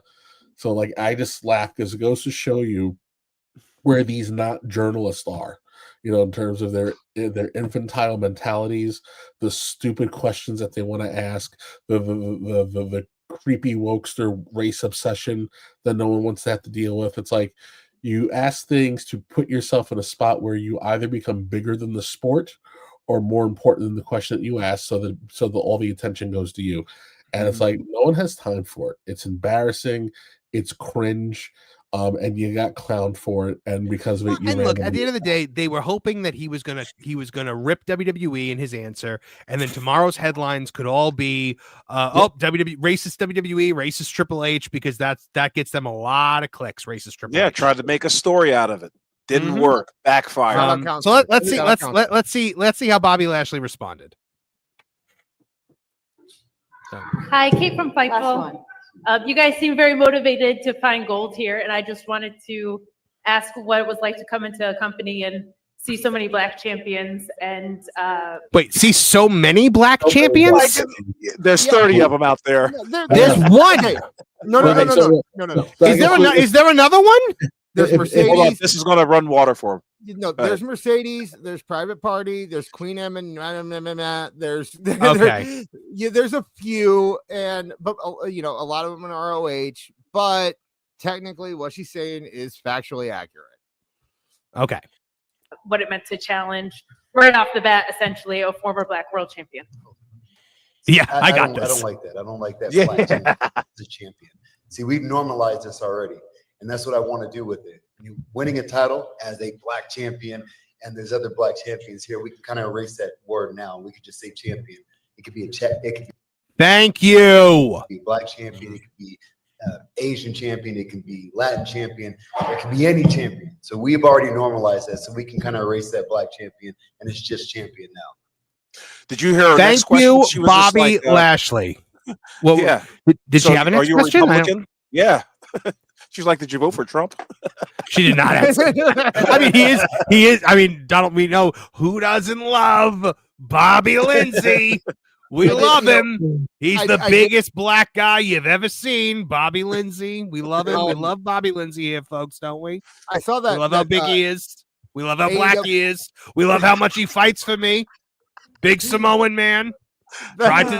Big Samoan man wanted to take my hair. Who's standing in his way? Bobby Lindsay. That's why we love him, folks. I hope you're doing the hand movements. And of course, I'm doing the hand movements. And we love to say it, folks. We love to say Bobby Lindsay, right? It's the funnest name to say. It's so fun. We love to say Bobby Lindsay. Will you just let me get my bits out without trying to interject every time I take a comma? When they're done. They're done when I stop talking. I love it. Oh. To be fair, you interrupt my bits too. To be fair. Okay. Hey, bro. All right. How many episodes is this? Me and Marv, when we have bits going, we always it's like, okay, whenever I do a bit, Marv thinks of a bit, and then he wants to do a bit, and then we keep going back and forth trying to get our bits in. This is all right. What was so important that we had to interrupt the incoming president? 12 years of Big Slave. There you go. No. I was gonna say, did you that AEW fans of Blue Sky account? They found that. Wait, so you were interrupting me to put yourself over? That's not me. I don't know what you're talking about. They there was all of the AEW fans are turning on Bobby Lashley after the Kate from Fightful thing, calling him MAGA. All of them have called him MAGA now. I was supporting you, Mark. Look, at the end of the day, I don't care who Bobby Lashley voted for. I care what Bobby Lashley does when he's on my TV in a wrestling ring. I don't give, as long as he's not skinning children alive or doing anything else like untoward or illegal outside that ring. Who cares what you do? Bobby Lashley is a U.S. Army Ranger. That's the guy you drop into the mountains by himself to wipe out an entire effing village of terrorists. Just like can we stop pretending that he isn't one of the most lethal people on the planet who probably sees the world a certain kind of way? Stop it. He's a man. Yeah, Mex for Life said in the chat, "I'm your Gonzo, Mark." Yes. Wouldn't it be amazing though? Wouldn't it be amazing though if after the the situation that happened with the ear and all that stuff, we can't really talk about it on YouTube or we'll get demonetized. If the next week the head of the Secret Service was Bobby Lashley. It's the Hurt Business. Yeah. I've employed the Hurt Business to take care of business. They try to say I don't make black jobs. Well, here we go. 3 of them right here. 3 beautiful black jobs. My black jobs. 3 beautiful black jobs. More than Kamala. We're gonna take out the Ugandan here. We're gonna beat the Ugandan giant Kamala. It'll be great. It'll be wonderful. Here we go. We got Bobby Lindsay. We got the other one, and then we got the other one. I heard Kenny King was nearby. Fabulous reality TV show ratings. I don't care what your politics are. That voice is just fun to do. Yeah. Let's get my other question. None of them asked the obvious question about Kenny King. Like, what was the obvious question? So he was with him in TNA. He was with MVP. It's like, so you got Kenny King floating around, a super athlete who should be on the ROH roster. Why hasn't he been brought in to finish the group? Because we know we're not going to get Cedric. So there's always 4 members in that Lashley MVP group. If you want to make, I think it's If you want to make a new, wear Scorpio Sky, right? Scorpio Sky would be perfect for it too. I think that they're I think that they're trying to draw out who the fourth guy in their group is going to be, because they've been doing a lot of things where like MVP is like approaching all the talent. So I get them drawing that out. I have a question. Hollywood Hogan. I have a question. Why are they why can't, if you're gonna do a gimmick where you're just going after black talent, then say you're doing a gimmick where you're just going after black talent, right? Just have MVP come out and say that, yes, we are a black stable. We are representing black people. We are doing it to send a message, because when you do it like this, where you do it like we're doing it silently, right? We're not going to say that we want black representation on our show, but we're only going to group it with black people. Then it just comes off like it's. But that's always been what it is. That the Hurt Business has always been that. Just wants to come out and be like, we're the Negro Leagues. No, I'm saying be Nation of Domination or be a multiracial gimmick. Don't go this middle ground where I'm pretending like you know what I mean? Like I would love it if have MVP go up to white talent too, but then still always pick the black guy. Yeah, that would be really funny. But like I said, I just don't like the fact that they try to hide it and try to couch, like put it under. I don't know, dude. Just open up, just say it, make it a part of the gimmick. But it's not we're laughing about it, we're making fun about it, but the bottom line is it's not going to bring in any ratings, because that's not intriguing. Okay, but it might. Her business is not intriguing. But you know what? But again, it also kind of just like negates the point that Bobby Lashley was just making in the press scrum, because he's basically saying like, yes, and of course, what is the thing that everybody always gets on Triple H about is like, oh, why are all your stables always like? I heard what? What happened? Kev was just like, what'd you say? Wait, why? What did I say? You said negate. Yeah, he said negate. Oh. Oh my God! He said, "I said goofs. I said negate. I said negate." I told you the Orange Monster was a racist. Oh my God! All right. We got some super chats to get to before we have to end for the week. We are not going to be able to get to the Monet Mag this week. I don't think it's just way too long, and we have to end a little bit earlier this week. So. John Williams for $4.99 says Starks found out the hard way not to F with an orange Muppet. Maybe we'll pepper some Monet Mag in throughout Survivor Series at the slow parts this week. No, we're not going to do it Survivor Series. Mr. Jamie Jam 88 for $4.99 says what Starks did to Marv, what Culture did to me for daring to criticize the Omega Okada 7-star match. Wait, Culture? Like, not, I don't think Culture Casino cares, but I don't think that's what you're talking about. Could you imagine? He has an entire secret life. Culture Casino is like a secret AEW troll. Awful. If you're trying to talk, then you're muted. I keep seeing your mouth move and no sound comes out. No, I'm just laughing out. Oh, there you go. Yeah, there you go. Sorry. Tyler Golosinski for $4.99 says, from reading sites, it seems like Effie made fun of Papa Khan. So Tony said, I'm not sharing my toys with you anymore, GCW. Well, you know what? Effie anyway. I was about to say, if I was to guess about anything that might have like led to this happening, it would have been something involving Effie. So help me out, gentlemen. Who is Effie real quick? Effie is the big gay bash. Yeah, he does so basically his gimmick is that he's gay. He's actually gay. And but he like sets gay rights back like 10 years every time he wrestles. He's the one he's the one that had his hands in his pants while Moxley was choking him. Oh, okay. Do you remember that? I have no feedback to give that won't get us demonetized immediately. Yes, I know.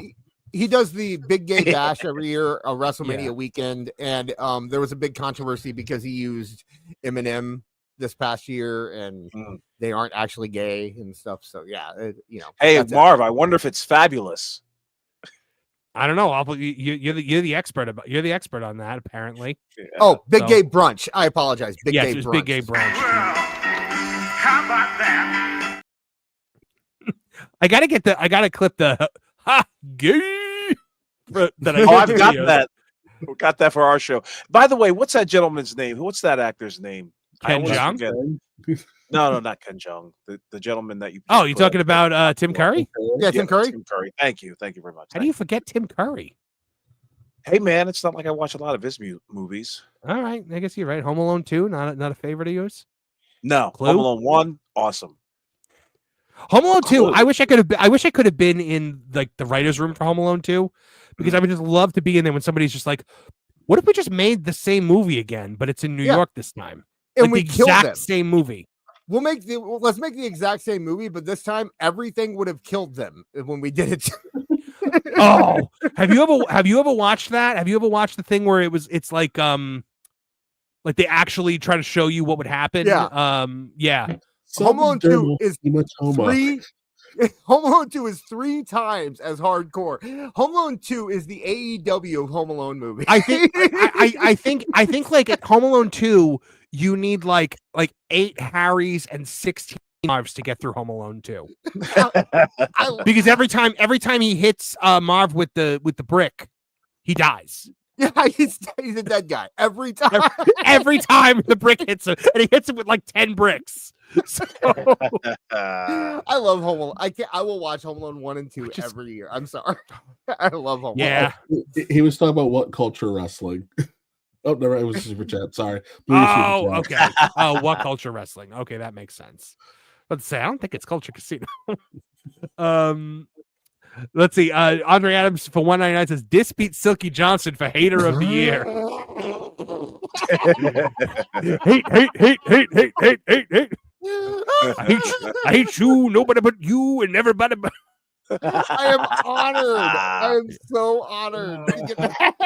I don't even know you, and I hate your guts. It's Osama bin Laden. I have never. So we've got Silky Johnson and Lord Alfred Hayes as the best Marvin impressions. As a white man, is my Silky Johnson okay? I've never actually tried to do it before. It's good. It's good. It's not bad. As a white man, I have never felt cooler in my entire life than this moment. Oh my God! That you've been prepared to Silky Johnson. Yeah. Yes. Oh my God! I'm trying to Look at this, trying to get the rub from black people. You guys love me. You love me. I love it. The player haters ball is. Now, if you'll excuse me, I'm going to go put water in Buck Nasty's mama's dish. She wears underholes with dick holes in them. I said this in chat earlier, and since we're later in the show, I can say it now. We were talking about the Massa thing earlier. I had a black friend tell me one time that he only slept with white women because he wanted to make them call him Massa. Oh, that's not. All right, that's not bad. I'm gonna tell you guys. I'm gonna tell you guys a story that I can tell because nobody actually knows who my family is. My sweet Nana said to me. So she's very Sicilian, so she's very, very dark and has been her whole life. And she told me this story about when she was a little girl. She went to the public pool, and the lady wouldn't let her in because it was a segregated pool, and they thought that she was black. And then she said to me, she goes, "You know, I think that's why I've always been so conscious of race, because I learned what it felt like." And I said, "Nana, don't ever tell anyone that ever again." My sweet, adorable little Nana. John Williams for $4.99 says Triple H is trying to convince Trump to make it illegal for people to go over Triple H. I'm just saying one executive order and I never have to worry about politicking again. That's what he whispered at UFC too. Yeah. That executive order, huh? The Triple H border wall never going over. Yeah, Mr. Jamie James said, "What culture wrestling?" The British YouTube channel. Yes, so they went after you. That's interesting. Oh, that sucks. I can believe it. Liquid Fox for $2 Canadian. Well, I mean, look, they're the word. Like they just defend AEW nonstop. Liquid Fox for $2 Canadian says this stream is up there for funniest yet. Oh man, I feel like we gotta go George Costanza and go out on a high note this week, guys. Yeah. Like Nice. I don't want to lose out on it.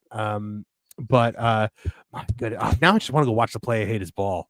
Patrice, it's a Patrice segment too. It is. Oh, awesome. Oh, You Patrice know what is I in never it. saw though? I never saw like I know they make fun of the P Diddy documentary, Making the Band. I've never seen that season of Making the Band, and I used to love watching that damn show because P Diddy's a maniac in that show. Okay. I'm glad you said a maniac because I thought when What, you said, amazing? May, I thought yeah. Awful's on the Diddy list. Yeah, last name on there. Baby oil everywhere. But I look, the Chappelle Show, man, it didn't get better than the Chappelle Show, does it? Nah. No, Like no. Dave Chappelle is still so funny. I showed my dad the black KKK member the skit from that, and he watched it about 30 times after I showed it. So he thought it was the funniest thing he ever saw in his life. And by the way, you're not allowed to quote a single line from it. Oh, I'm not. Don't worry. I learned that lesson. No, I'm joking. We used to have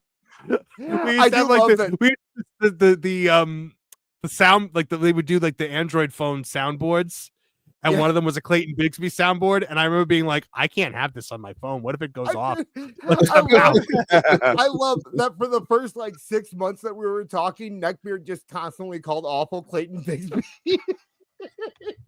I wasn't gonna say it. Oh, Neckbeard did. I didn't say it. That was me. I know.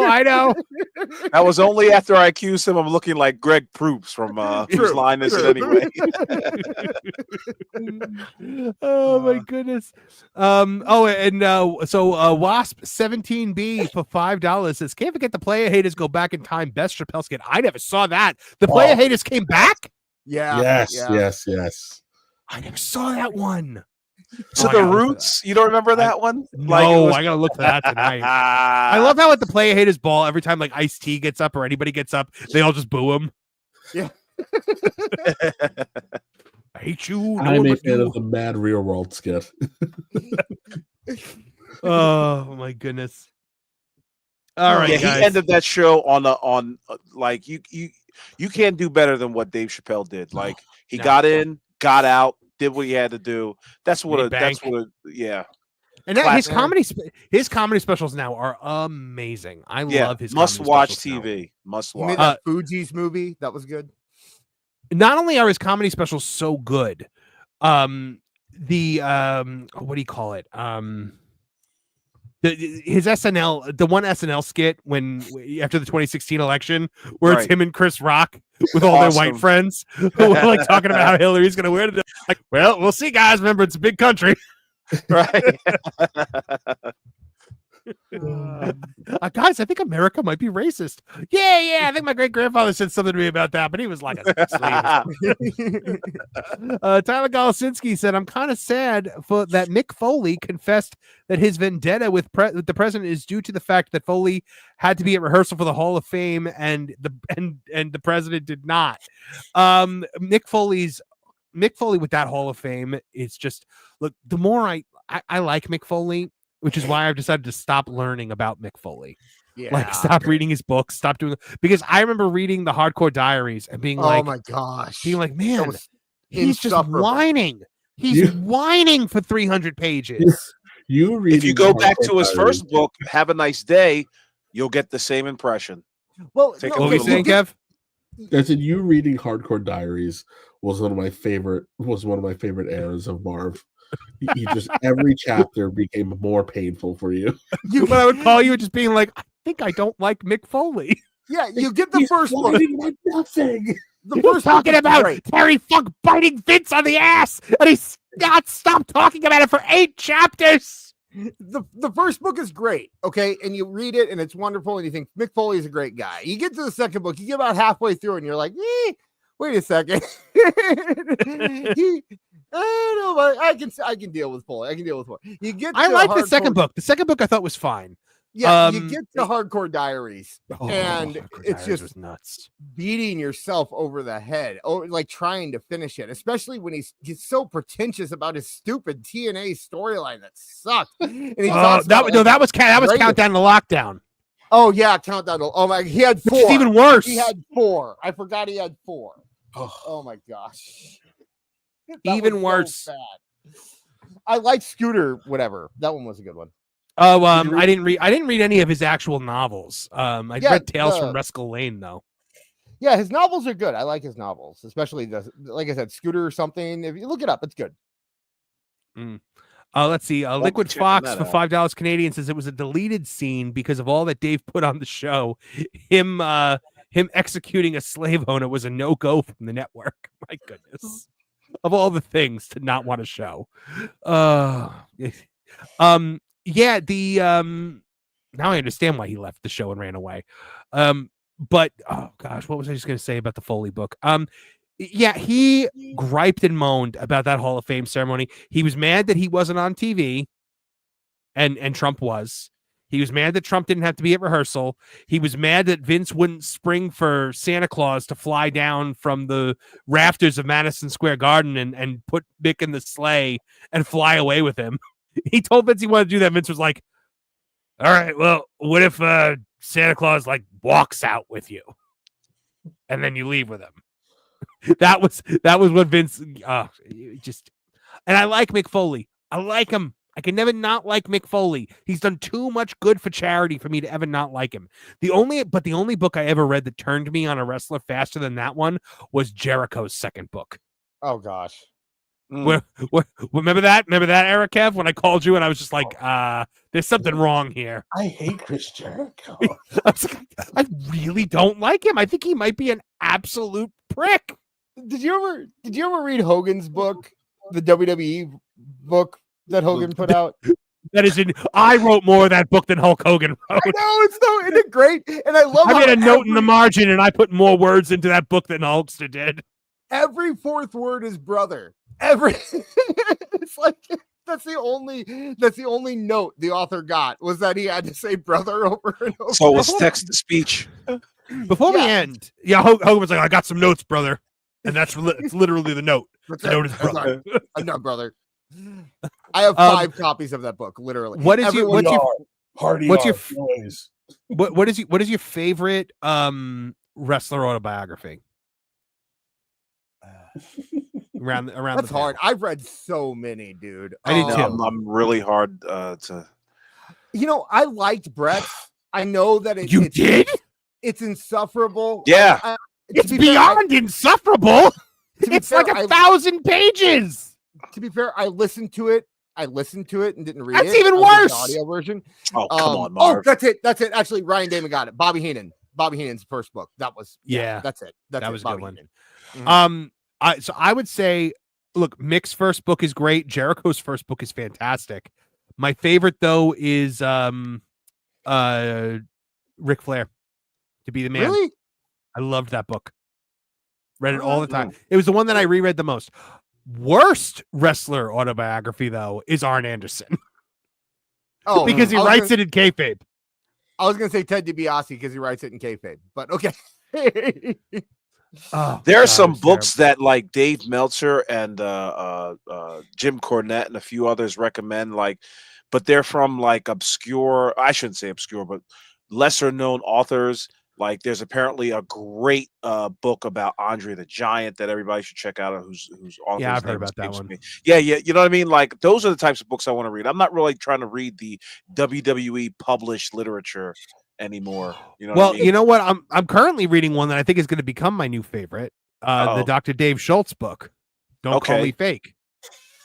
It's really good. All right, I'll have to check that out. I learned that Dave Schultz helped build Walt Disney World. Really? Yeah, awful. During his summer vacation in high school, he went down to Florida with his uncle and worked on the construction crew that was building the Magic Kingdom. While family helped chase the engines off the land. Awful. If you want a good book, and I know you're a business nerd like I am, check out the Nitro book. It's fantastic. Okay. Dustin, Is that what it's called? Dustin's the Nitro book wasn't book? bad. It's just called Nitro. It's just called Okay. Nitro, I believe. So. You know what's a really good read is Dusty's book, because Dusty's book was written before he went back to WWE. So it's just Dusty completely unchained, complete with like a Vince McMahon Sr. calling Dusty on his deathbed because he knew that Vince was going to destroy the territories and was like, Dream, you're the only one that could stop him, Dream. I've heard that the Dynamite Kid book is excellent as well. I don't know. I never read that one. Yeah, apparently, like that's loaded with a whole bunch of stories. All right, gentlemen, we are going to head out. We are going to redirect you at the end of the show over to that Park Place where we're doing a extra magic hour. I'll be over there. I'll be over there in a second once we're done. Lawler's book. Lawler's book? Yes, that is a good one. Kevin Apollo, what do you got going on? You got any big shows coming up, or I know you're taking the rest of the year off? Yeah, I don't know. December 20, whatever that Saturday is, the 28th, 27th. I'm doing something. I'll talk about it more next week. I didn't sign the paperwork yet, but and John Williams for $199, by the way, said Triple H, I told you all he was overrated. I think he's talking about Foley. Oh yeah, sorry, or Jericho probably. Sorry, take your pick. Other than that, see you on Thursday. Yeah, well, Thursday's Thanksgiving, but are you going to be there for our special? Friday. See you Friday. Yeah, so we are doing a but if I'm back before Santa, I'll pop on. We are doing a Macy's Thanksgiving Day Parade special on Tooney Town TV. Everyone from Tooney Talk TV and Tooney Talk Wrestling is invited for it. We're going to be live streaming during the parade and pretty much roasting the parade the whole time, roasting the bad lip syncing, roasting the horrible NBC promos. It's going to just be a really fun. It's going to be a fun morning. And then here comes neurodivergent, polyamorous, disabled, black, and half Peloponnesian Santa. every year when Santa comes out, we all hold our breath, waiting to see if they're gonna finally pull the trigger. Next to him is She Don't Need No Man, Black Mrs. Claus. Oh my goodness, awful! What do you got going on? Where can folks find out more about what you're up to? You can check me out on AEW FUL Wrestling on X, and where I offer some sort of, some type of humor. I'm not really sure what kind of humor it is yet, but yeah, we make fun of AEW, and I might start making fun of WWE because I'm starting to see a lot of things in WWE where I'm like, yeah, that I don't know why no one's mocking that, but so be it. Also, I'm going to be doing a show with the man to my right here, AEW Disciplinary Committee. Hopefully, we'll. We've been talking about this for like the last 3 weeks, and we haven't come up with anything. So yeah, yeah. If you want to cue me, Marv, or should I just roll in? Yeah, go ahead. This. Okay, if you go to twitch.tv/ADC test, AEW Disciplinary Committee test. We're going to be running some tests over the next week, just kind of making sure the stream is up and working.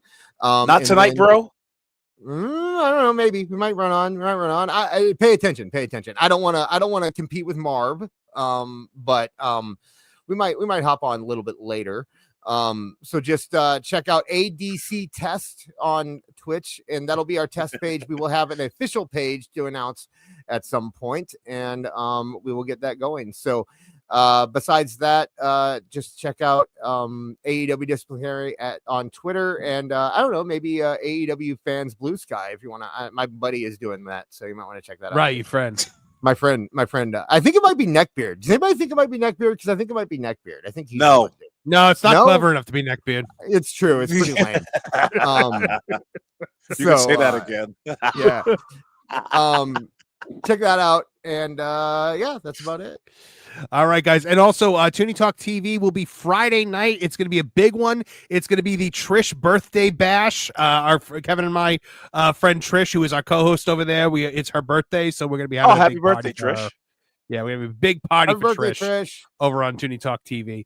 All right, guys. Thanks for joining us and you are being redirected over to that Park Place where I will be there in 2 shakes of a cat's anus, apparently. So I will be over there very, very soon. We're gonna be talking about Donkey Kong over at Universal. So for all of us here at the Tooney Town on the Tooney Town channels, I'm Marvin the Movie Monster. Now get out of here! Now, Perry the Platypus, feel the wrath of my thank you-inator! Thank you, you piece of trash.